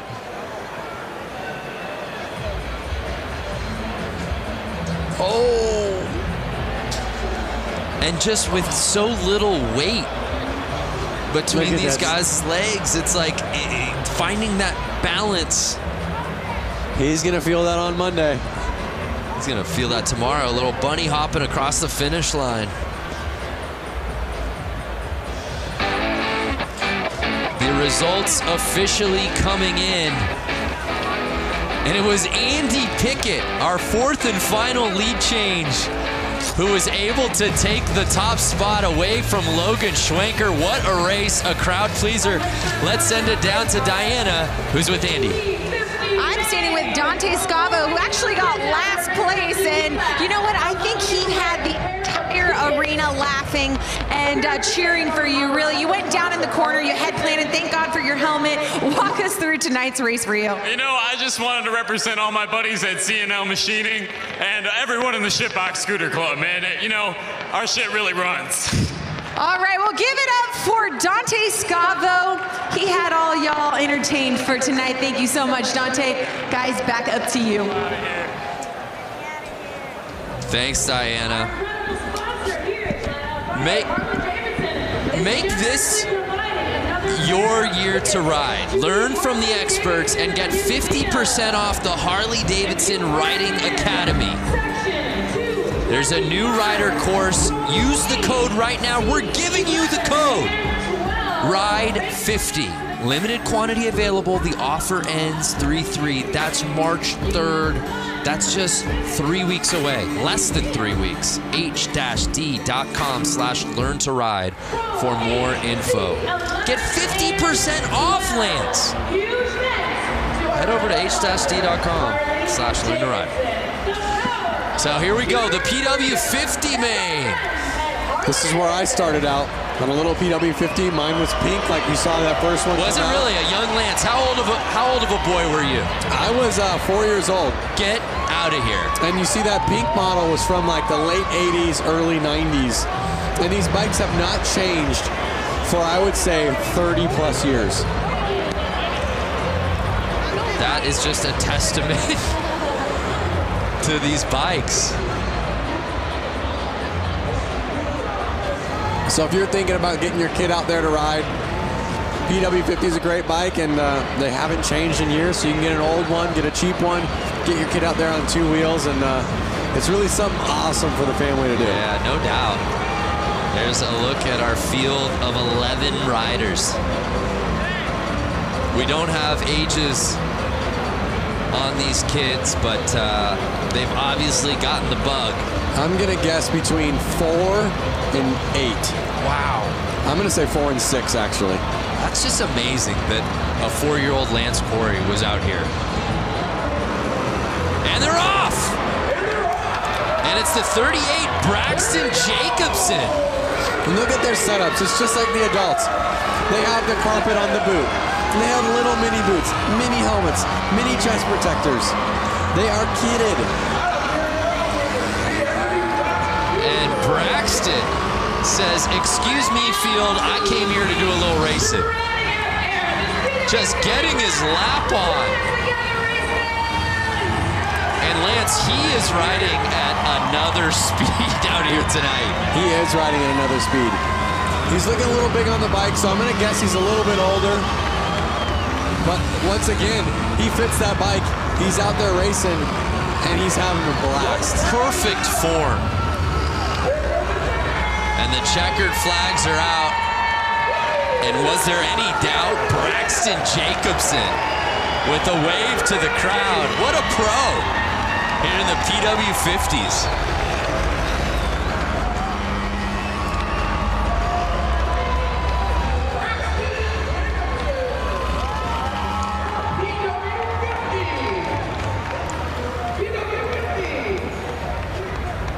How epic. And he didn't have the inside positioning to start that race. He had to come from middle of the line there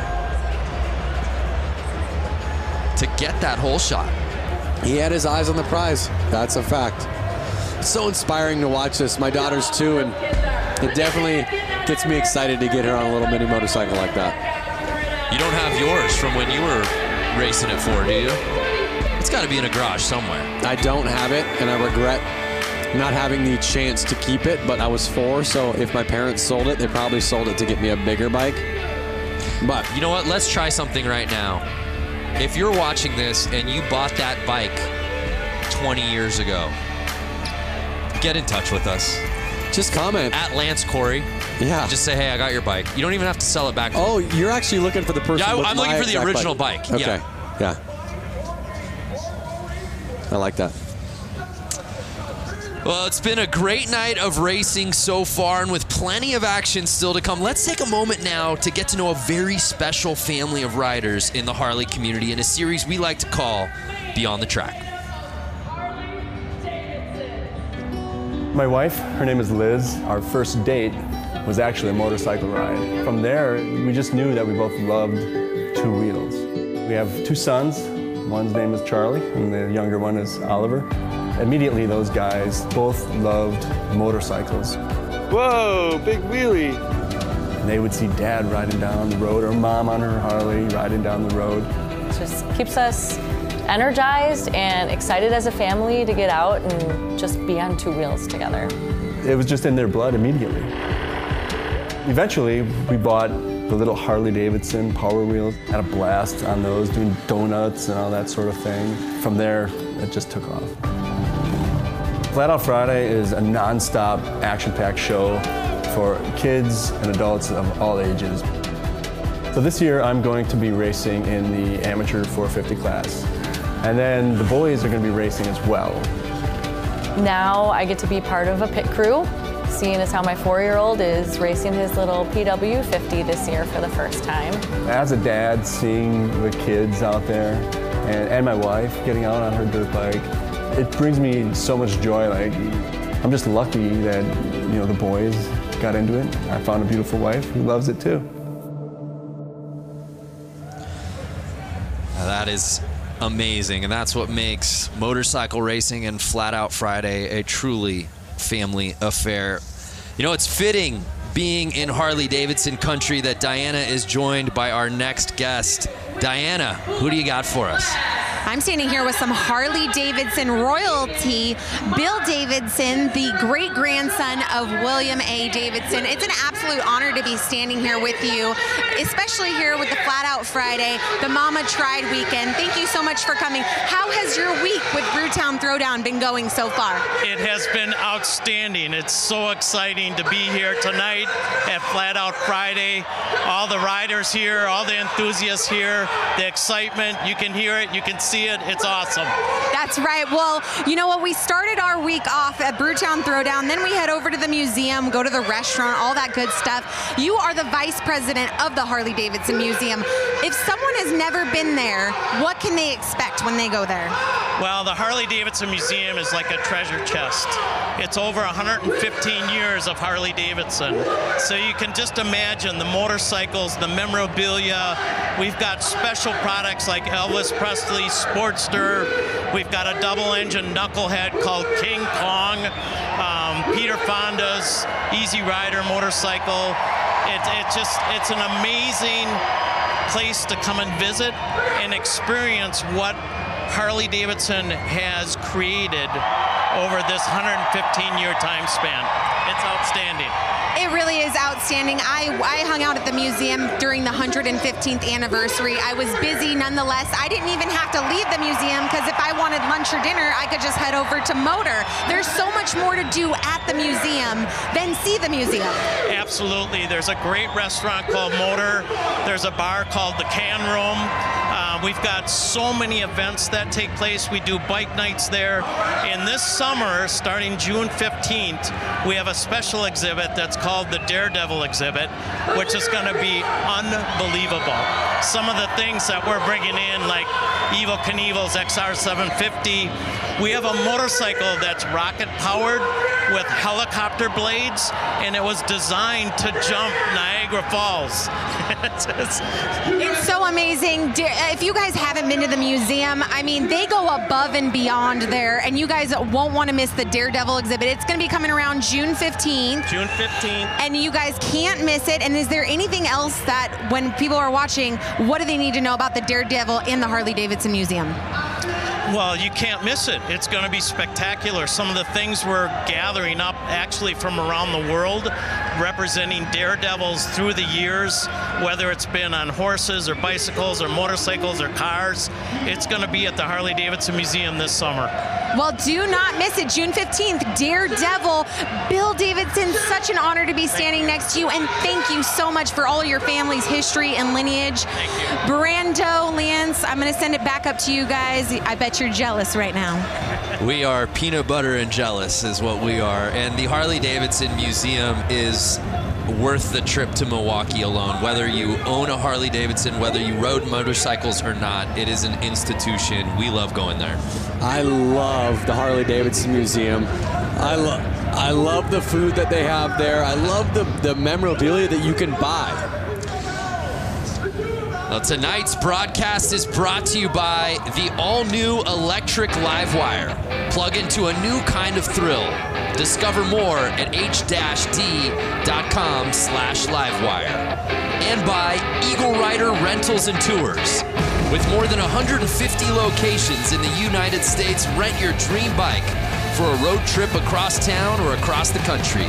Eagle Rider's the official U.S. provider of rentals and tours for Harley-Davidson Motor Company. Visit eaglerider.com to learn more.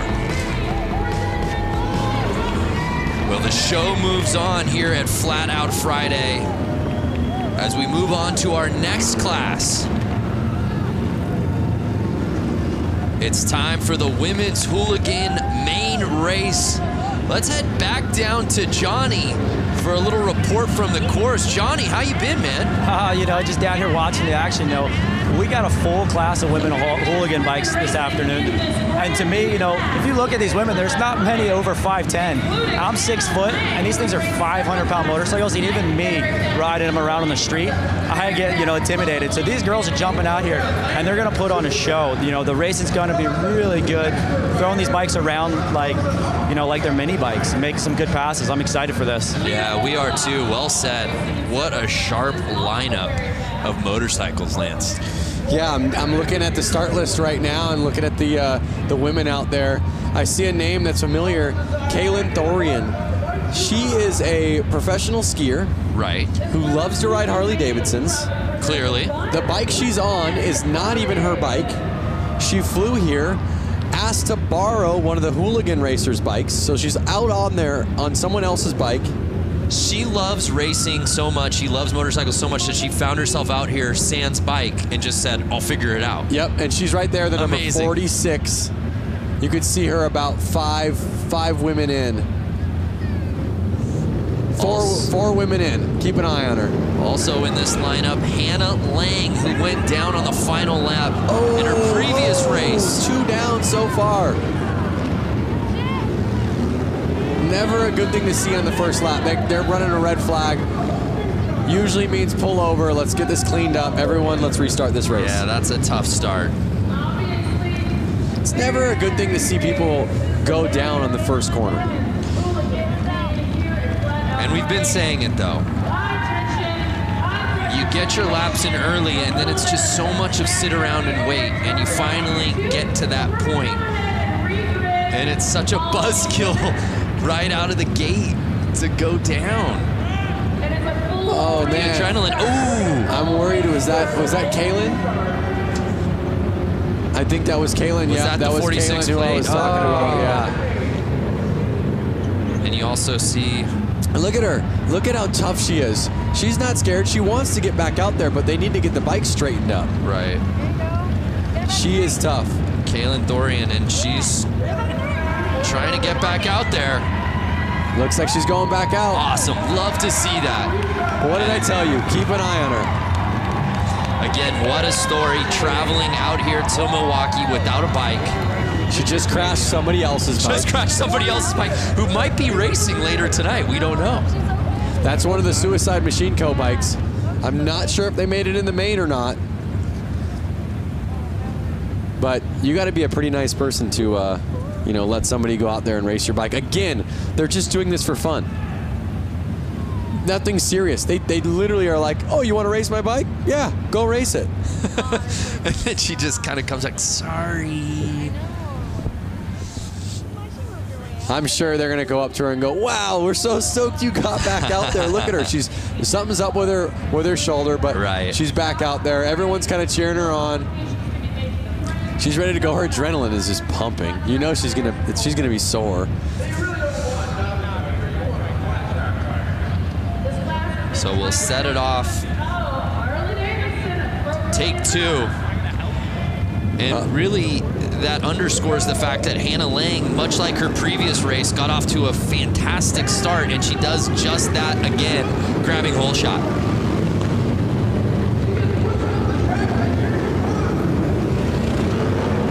Hannah Lang looks to have qualified first, and now she's in the lead. We'll see if she can keep that fastest lap time at the front of the track. So she's holding on to the top spot, but she's on the outside. Oh! And she pushes off. That was Lassen. That was Lassen, who was right behind her. Kristen Lassen was pushing hard, but pushed a little too hard.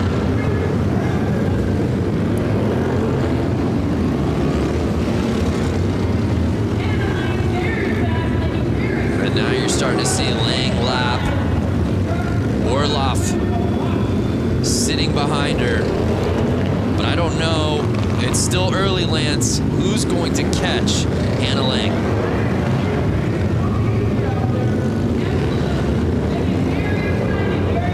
They're a minute in the race. You can already see Lang's got a 5-second lead on Orloff. Leah Orloff sitting in that second position, but she's got so much ground to cover, and Hannah Lang just seems to be getting faster as this final moves on. Every lap, your confidence kind of boosts and boosts and boosts. You're getting more comfortable. You feel the track more and more. You understand the track more and more. As long as you can keep your excitement level down, you can usually hold on to that win.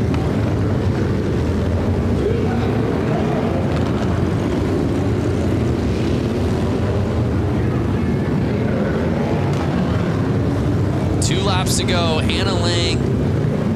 Can she go the distance and win this thing from start to finish? And she does just that, the unofficial results dropping. And the thing that really stood out to me, Lance, was just how comfortable she's looked on this course, and she's probably ridden more than anybody out here on this lineup as she was part of that women's main just a couple of races ago. I actually believe I ran into Hannah Lang in the pits, and there was a couple other racers kind of pointing her out, saying, keep an eye on her. She's going to be the one with the win tonight. So I think the whole kind of pit knew it, the whole crew knew it, and she pulled it off. Well, Hannah looked so good in the women's main, but wasn't able to take the top spot. That changed here in the women's hooligan as she takes it. Again, got to give that street cred out to Kaylin for pulling back out there on the track after slamming down on that concrete. Yeah, so our results officially in the books here in women's hooligan. Hannah Lang fending off Leah Orloff and Mallory Lee to take the top spot. And of course, Kaylin Thorian just outside of that top 3 spot, settling for 4th. Let's head down to Diana, who's with Hannah.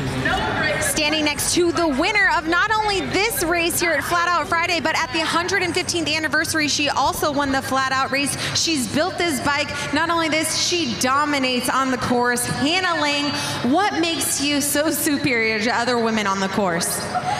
I guess I do come from a very good dirt track background, and I have a great team at Westman Harley that builds great bikes, and they helped me build this one for this year. Well, she's taking home another win. Guys, we're going to send it back up to you. Hannah Lang taking the win here tonight. Yeah, Diana reminding us of just how good she was at the 115th. Yep. Late last year. Confidence is key. So we turn our attention now to the next class. It's time for the amateur main.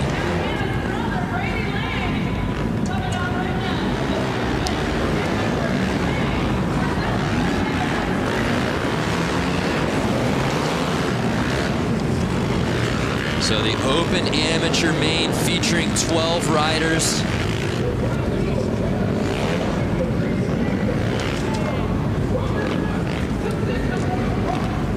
Headlined by some familiar names, including Matt Schmidt. I see number 90 of Brady Lang. I'm wondering if that's a relative.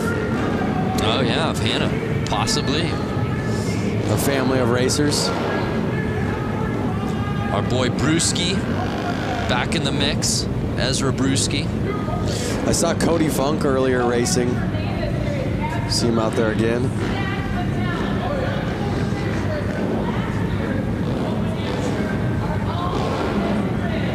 Our lineup set for the open AMs.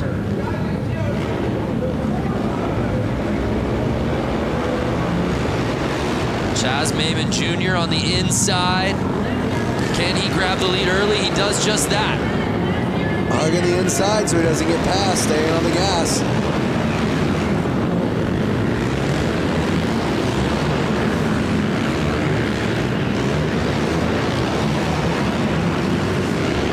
The nerves are up right now, 10 laps to go, and these guys are on the gas. They are wheel to wheel right now.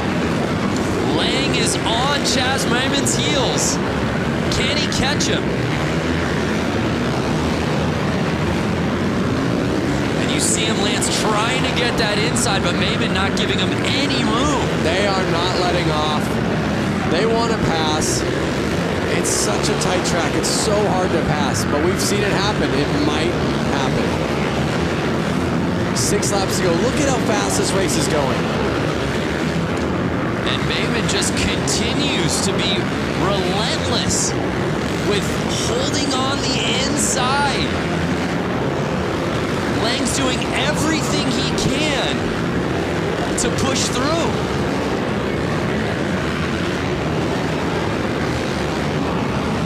Now, when you're sitting in that second spot, as Lang is, you know the strategy. I've got to get to the inside. I got to get to the inside, and you're not getting it. At what point do you just figure out, I got to make this pass one way or another? The pass. Did he make the pass? Oh, man down, rider down. He's in the lead. He made the pass. Lang made You're the right. pass. Lang is on top. Must have happened without unofficial results, and he does it.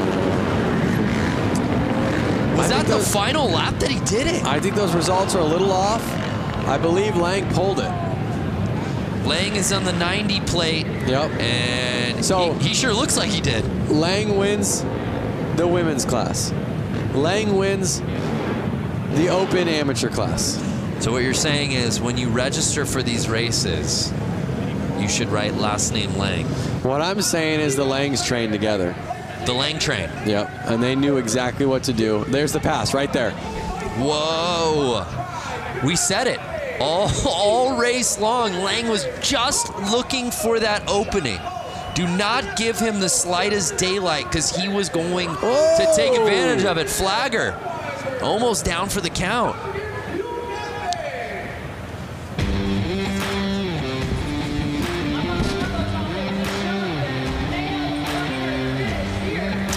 So it appeared that Brady Lang, when it mattered most on the final lap, was able to make his pass to the inside. Let's send it down to Diana. Here with Brady Lang, the winner of tonight's Flat Out Friday, but he also won at the 115th anniversary. Now here he won, making a clean pass on my men. Walk us through what happened.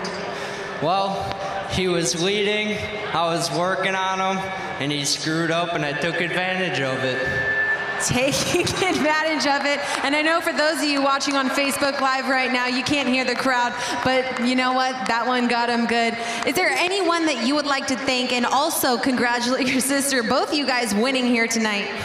Yeah, I'd definitely like to thank Southeast Sales, West Bend Harley, Spectral Oils, Bell Helmets, Trier Distributing, Moose Racing, Promotion, and that's all I can think of for now. All right, congratulations. Another Lang on the podium. Brando Lance, back to you. Brady Lang is an absolute gamer. Diana, next time you ask the winner, I want to know like what they had for breakfast and lunch. Were they so nervous that they could barely eat, or did they load up? Yeah, what was the meal of choice today? Were you a guy? You obviously competed at the highest level at X Games, winning gold. How about nerves? How much did that play for you on race day and contest Nerves day? were huge, and I always tried to eat a super bland meal.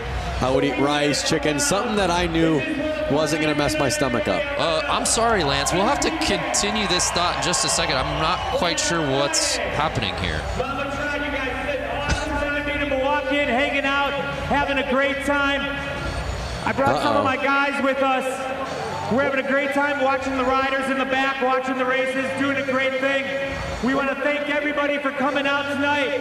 Let you know we got a big show coming up at Turner Hall in September. We got a couple other big shows coming up. We hope to see you guys if you're in town. I want everyone tonight, have a drink, have a good time, get a little rowdy, get a little crazy. It's become rogue down here on the course. Diana, what's going on down there? You know what? I have a little bit of wrestling experience, and this to me looks like a showdown. Oh my goodness. You're so lucky, Brandon, that you're not down here because I feel like they would break you up into little pieces. Oh, wow. They would just chew you up. Tell me how you really feel. Jeez. Oh, no. They're not going to. Diana, they're not going to throw him on this table, are they? No. Whoa. Thank you, Milwaukee. Lance. The man has a family, Lance. What did they put in their Wheaties this morning, guys? That's what I want to know. They just threw that man on a table and broke the table. Was that Vance or Lance? Hey now, that was Lance's alter ego, Vance. You know, that's got me thinking, Diana, Lance. Obviously, these wrestler takeover. What would be your wrestling name? Diana, what would if you're wrestling? What would be your nickname? You know what? I honestly can't even answer that because I don't know. Why don't you give me a name, Brandon, right now? Give me a name. Diana. What rolls off the tongue with Diana? Dirty Diana. Okay, you said it. If you could say it, I could. That would be your walk-in music. Yes. Michael Jackson, Dirty Diana, right? I would even do the little hip thrust, you know, like little pop that he does. Woo! Ow!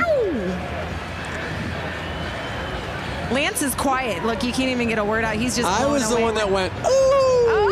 Oh, okay, you mean Lancelot? Lancelot. That would be. And it would be he would be like a night theme, like sort of a middle-aged theme, Middle Ages. Exactly what I was just gonna say. He would come out to the Lancelot music, have a sword. Girls would love him. Diane, how's it going over there? Diane, is that you? Vance and Diane, the alter egos have come out. Oh my gosh. Hey, it's time for some racing. Who's ready for Boonie Man? Boonie, the best race of the night. Boonie Mains. Lance, you love this one. Talk to us about Boonie Main. Boonie Main, basically, they got to be on a pull start bike. It's got to have no suspension. I guess they probably get a rear brake on those things. It's kind of something that you would pull out of your shed with your lawnmower motor in it. It does sound like a lot of lawnmowers.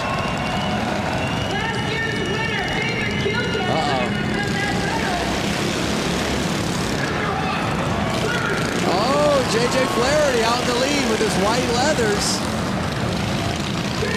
J.J. Flaherty's a local out here. He is. He didn't make the main for the hooligan class, which I'm sure he's bummed about, but that's why he brought this bike out, because he wanted more laps and he wanted more racing. J.J. Flaherty, an absolute fan favorite. I was walking the concourse earlier this evening, and kids were beyond stoked to meet him and get his autograph out here tonight.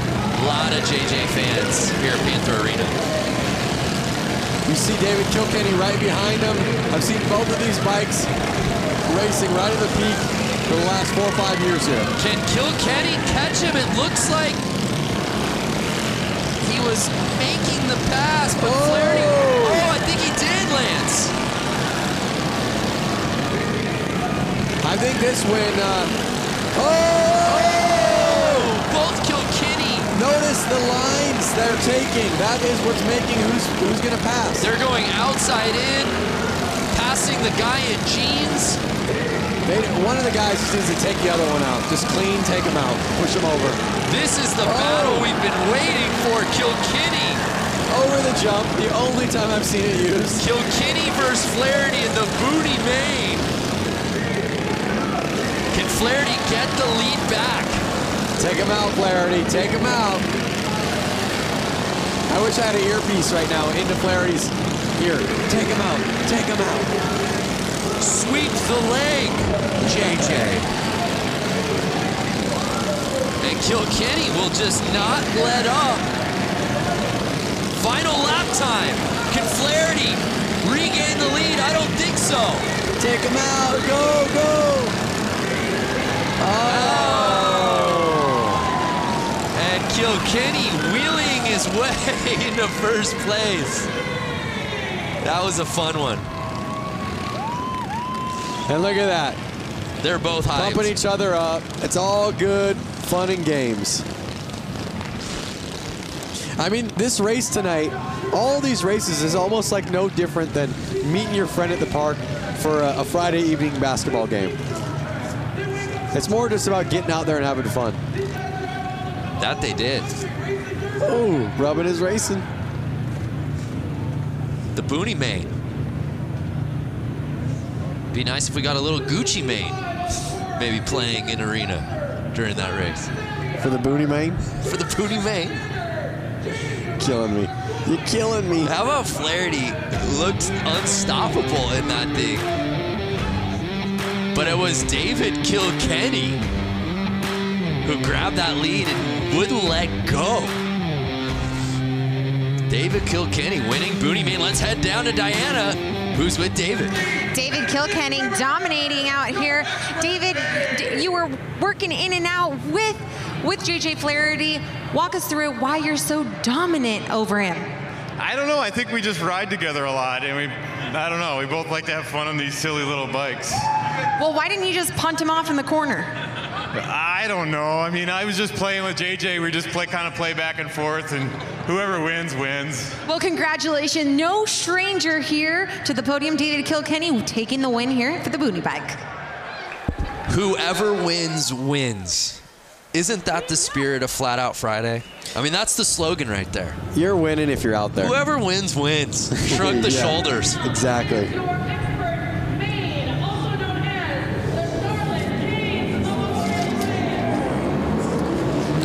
Now we're getting into the big dogs, Lance. Expert main. That means we've got to bring in our pro, Johnny.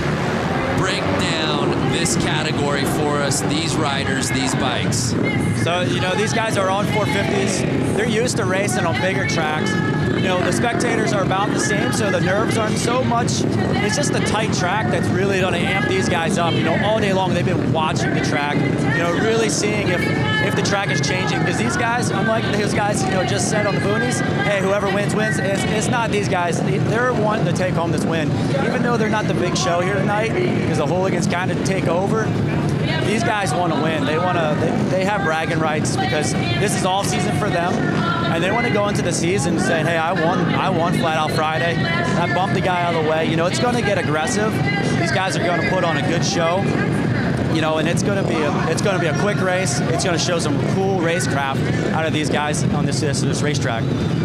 Yeah, that's a really good point from Johnny. It is a really nice teaser for the season for a lot of these guys. On top of bragging rights, there's something about getting this win here tonight. And just to add this to your resume as another win, sure. it always helps your resume to have one more win on it. And they're off. It was the 65 who got the lead. And oh my, the 20 plate. Doing a little bouncing and taking over the top spot. One of Harley-Davidson's themselves. Jared Vanderkoop.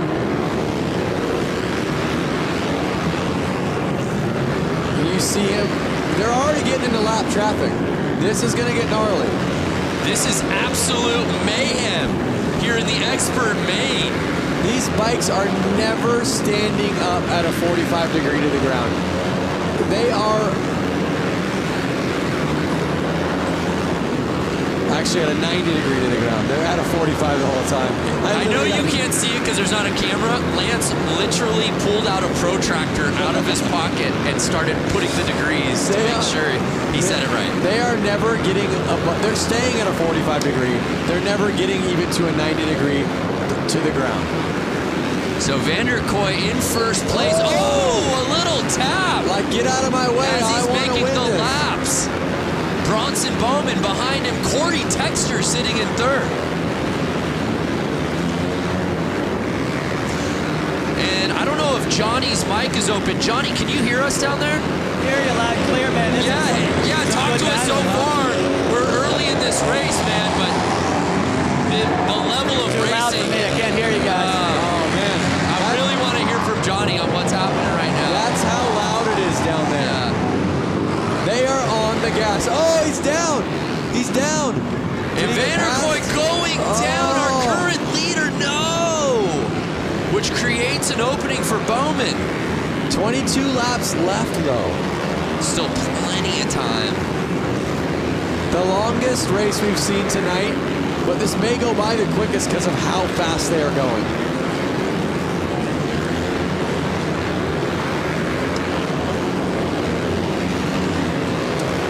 So it's Bowman still in first place, Corey Texter behind him.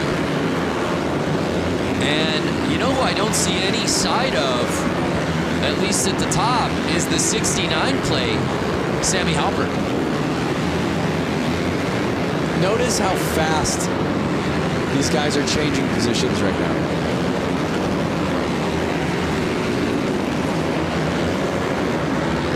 Jared's already back to third place. He's 4 seconds off the leader. Can he reel him back in? And Bowman is just full throttle on this track here tonight. And again, the mentality shifts, right? It was the boonies right before this. Guys just having fun, screwing around. Whoever wins, wins. And the now entire vibe has changed. And now I'm on the edge of my seat. Yeah, literally, you are. So Bowman holding off Texter. I'm trying to just pay attention to who's staying in the lead right now.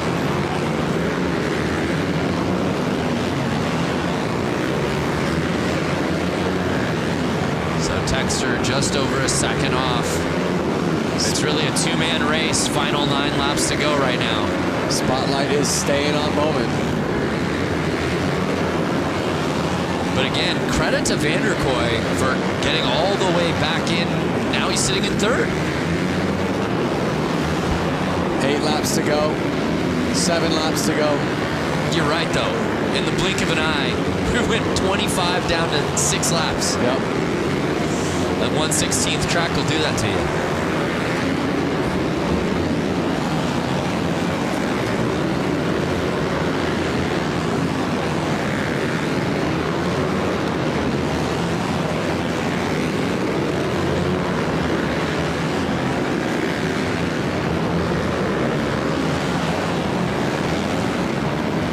So wait a second. I just had a realization.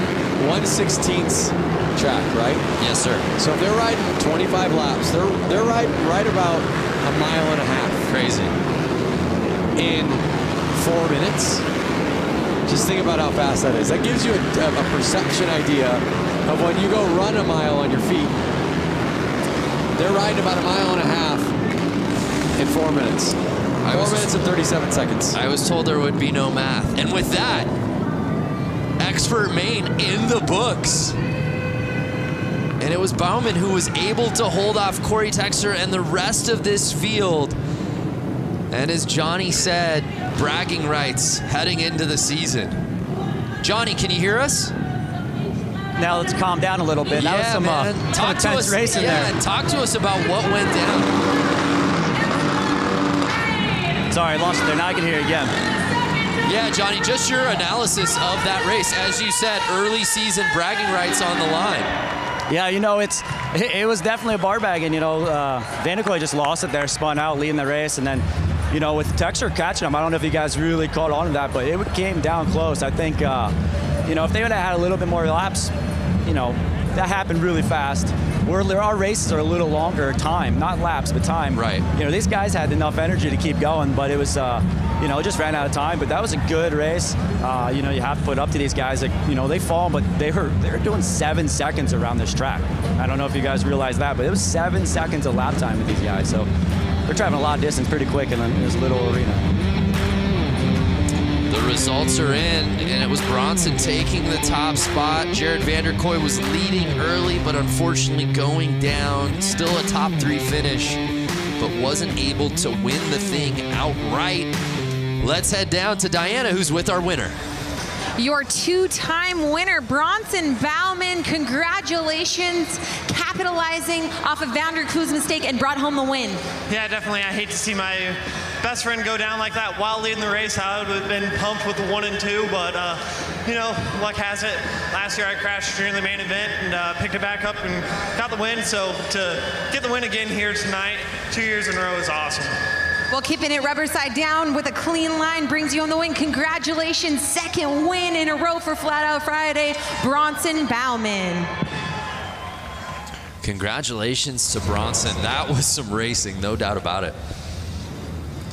That was epic, but as you heard him say how stoked or how bummed he was for his friend, he said he would have been cool with 1 too. Right. So they kind of all have that mentality out there. And the lights are down, which can only mean one thing. It's time for some hooligans. Is it the hooligans already? This should be the open hooligan main. Wow.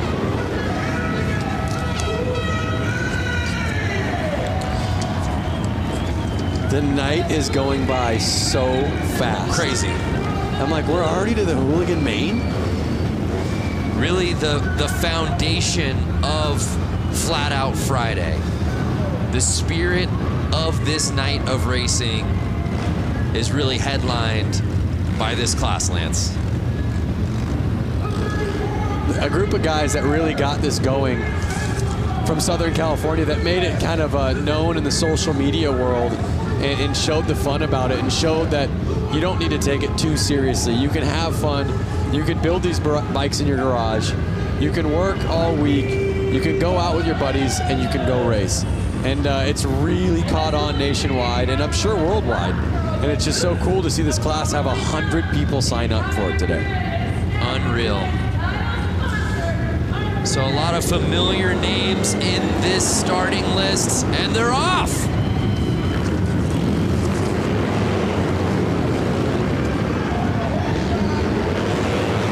You see the 100 and Nick Mattia out in the lead right now, holding on. Can he hold it on for the next 11 laps? Heverly right behind Mattia, but right now, Nick is building a sizable lead.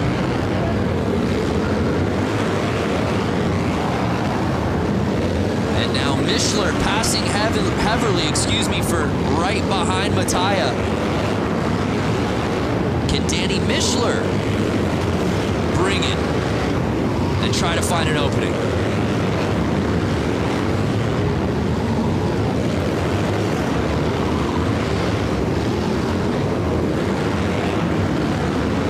Laps to go, over halfway through the race. Nick Mattia just making this thing look effortless. You can see how calm he looks. You can see how smooth he looks. And that's what really you see in most winners. Now Benny Carlson has jumped up into second place. Oh no! Heverly passing Carlson for second. I don't know who's going to be able to touch Nick Mattia for that top spot. As he passes the checkered flag. Nick Mattia getting the whole shot and never looking back.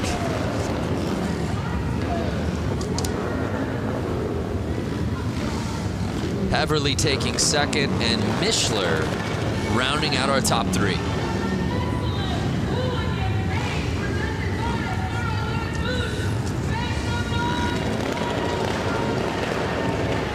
Look at that, rubbing his racing. Yeah, there's a great look on the inside. Oh, look at him riding those cones right there.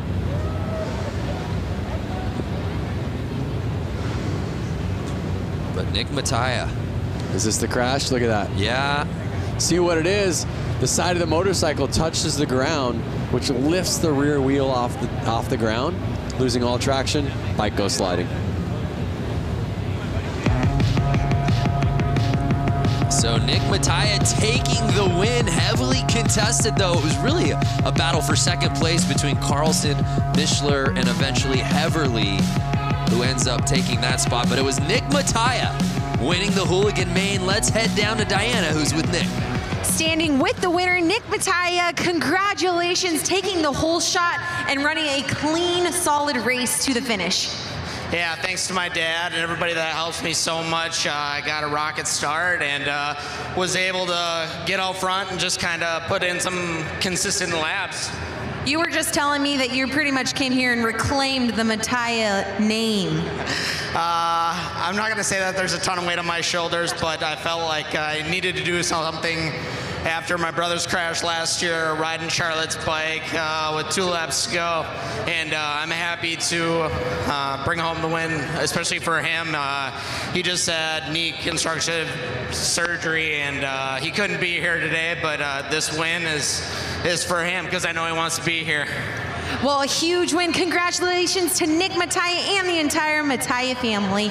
Brando Lance, up to you. Yeah, thank you, Diana. Nick Mattia leaving no doubt about it. We turn our attention now to one of my favorites, the Vintage. The Vintage Main. I'd love to head down to Johnny if he's there. Johnny, I don't know if it's too loud. Can you hear us down there? Sorry, I can't hear you guys. That's okay. We'll come back to you in just a little bit. Actually, as these guys get onto the starting line. How about now, Johnny? Get me a little better. We'll get back to Johnny. I love, you know, as we said before, you go around the tunnel here at the arena and you get to see all the different bikes, and a lot of the guys who are riding in the same classes tend to, birds of a feather, they're all kind of hanging together. It's unmistakable when you go by the Vintage bike area. It is unmistakable, and I think if I had a vintage bike, I'd be out there racing it too. I feel like you do have a vintage bike, do you not? I have a 56 Panhead. Now, I would not be racing that. You wouldn't take that out? It's not really, it's a chopper. It's not really a race bike. Okay. These are a little bit more vintagey race bikes. You could tell with the vintage bike here, a lot more two-strokes. That was a little thing in the past. I can even smell the two-stroke smell right now. I hope everyone watching it on their screen can smell it.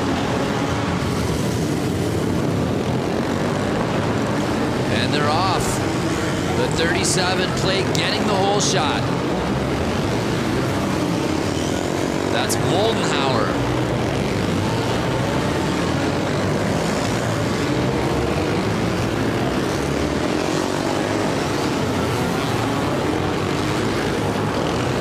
You know what was really neat, Lance, was watching this class out during the Harley-Davidson. Oh, look at that. Oh!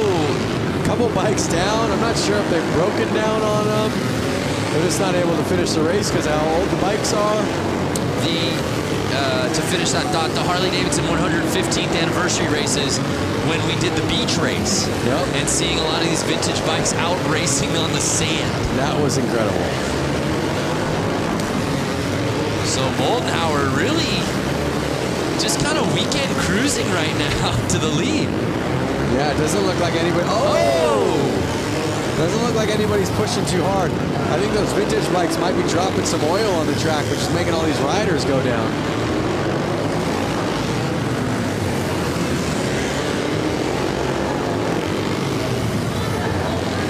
So 4 laps to go. Moldenhauer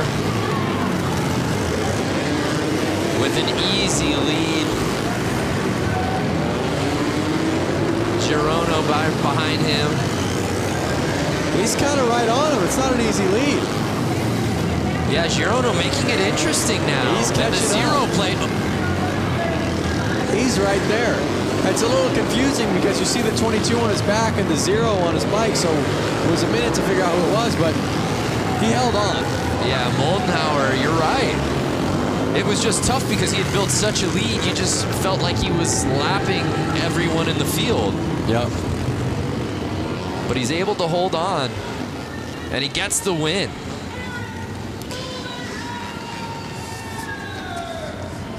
Next up's my favorite class. Name, Goofball. Yeah, I can't wait for that one. Same name that I call you. Yeah, Goofball. That'd be my wrestling name, I think. The Goofball. So congratulations to Moldenhauer, who grabbed that hole shot and then clinged to the lead. He said, "You shall not pass." And no one did. It's his race to win.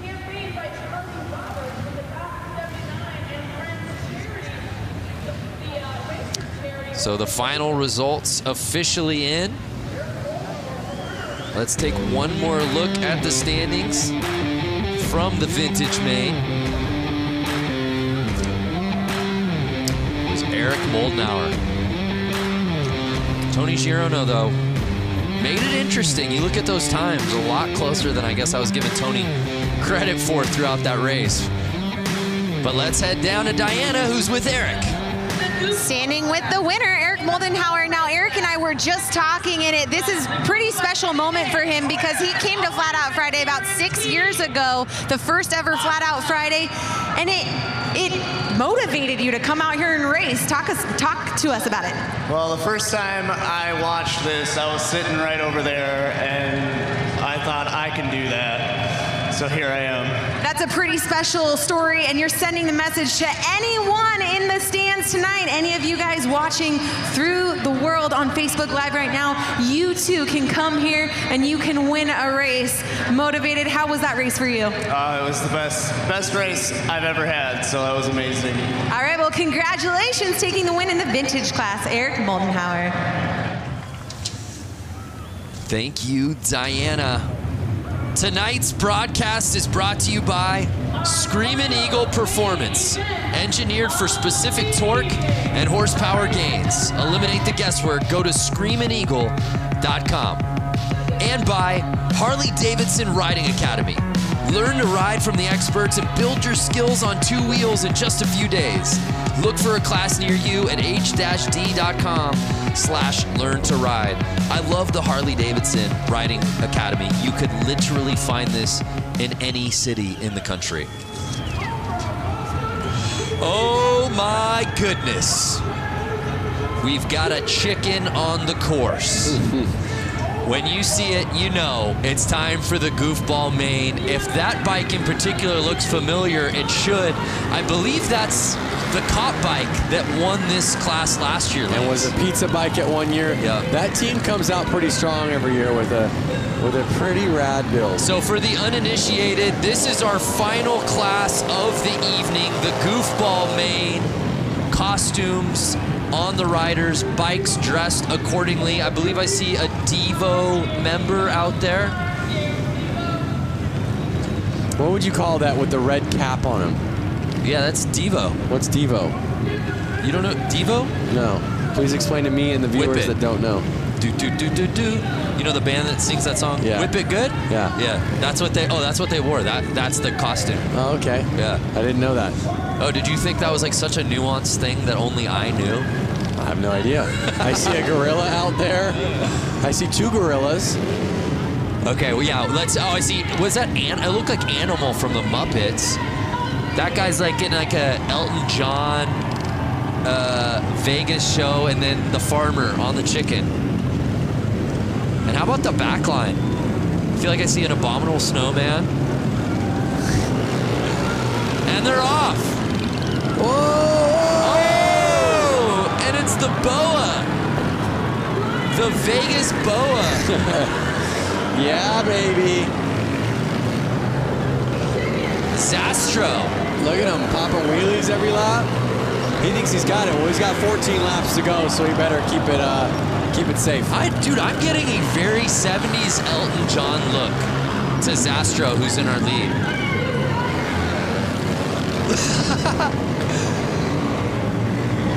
An unmistakable flair from Zastro around this course. Oh, the chicken! The chicken hit the ground. The farmer could not control his chicken. What's the three-wheeler doing?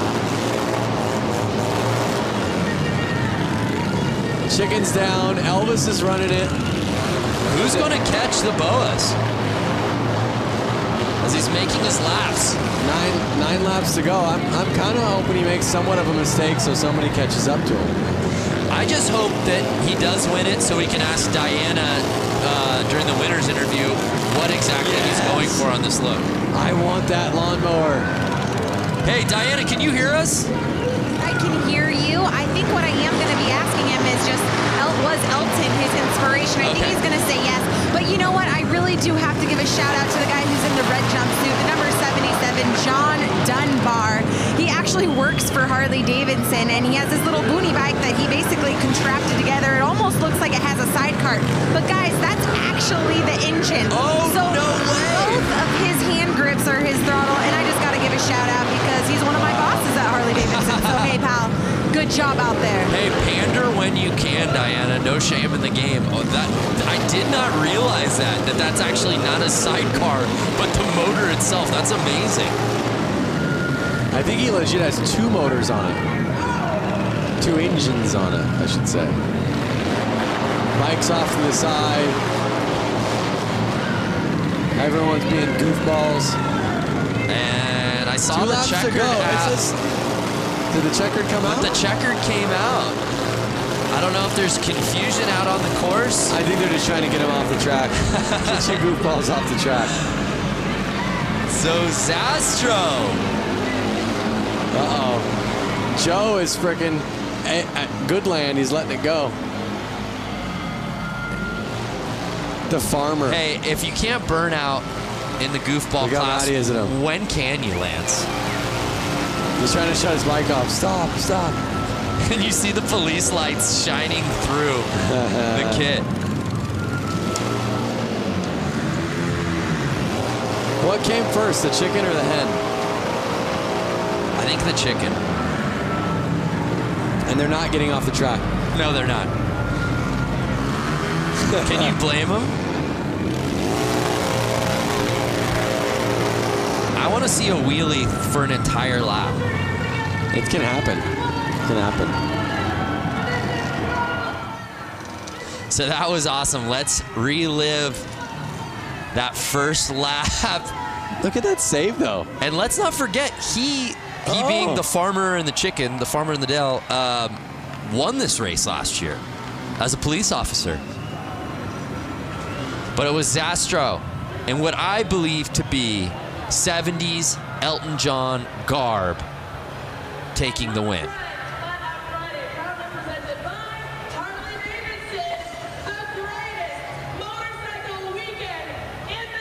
And again, you would wonder if the boas, just like tassels on some of the previous drivers, would inhibit the speed. It didn't do it at all. Look at how many guys are trying to stop Farmer from doing burnouts. Well, let's send it down to Diana, who's with our winner. You know, this whole time you guys have been calling him by his name, but it's actually wrong. It's Elton Ron, and Elton here has taken the win. This was a great class, and I just love that we have Elton in the flesh. Thank you. I'm just glad Harley brought me back after 16 years. After 16 years. You haven't been here for after 16 years? No, Harley just brought me back after 16 years. I'm really appreciating it. Well, Elton Ron appreciates Harley-Davidson after 16 years bringing him back. We love Harley-Davidson putting on a great event here. You just put on a whole show for the entire stadium. Thank you, sir. Thank you. I'd like to thank Andy Mock from Motoscoot. He completely did this. I just got back in town. The people that put this on, obviously, and Mike Pence, too. Awesome. Well, congratulations, Elton Ron, taking the win here for the Goofballs. I love it because Ron Zastro got the whole shot, got the lead, and then immediately went wheels up and just wanted to have a good time through that first lap. I just wanted one note from Elton Ron. Just one hit. Just one Rocket Man. Yeah. Rocket Man. What a night out here at Flat Out Friday. I hope you fans watching at home, have you enjoyed it as much as Lance and I have. Let's do a little social recoup if we can. I'd love to see what people were saying that we're watching. Ride with Peaks, 2:22 in the UK, and I'm hooked. This is amazing. Flat Out Friday. Please put my tweet on the Jumbotron. I love racing. That's all I ever wanted. Well, Cold Cucumber. I don't know if it got on the Tron, but you got on the screen on the big show, baby. It's madness here in Milwaukee. Yeah, yes it was. It smells like fast bike bulls in here. What a night of It's racing. been so much fun, Lance. Hey, let's head down to Johnny for his final thoughts on the night. Johnny, you made your broadcast debut. What'd you think of your first Flat Out Friday on the microphone? Wow, man, that was. I think that was the way to end a night. The racing all night long was incredible. I don't even know what to call that. I don't know if it was a race or just,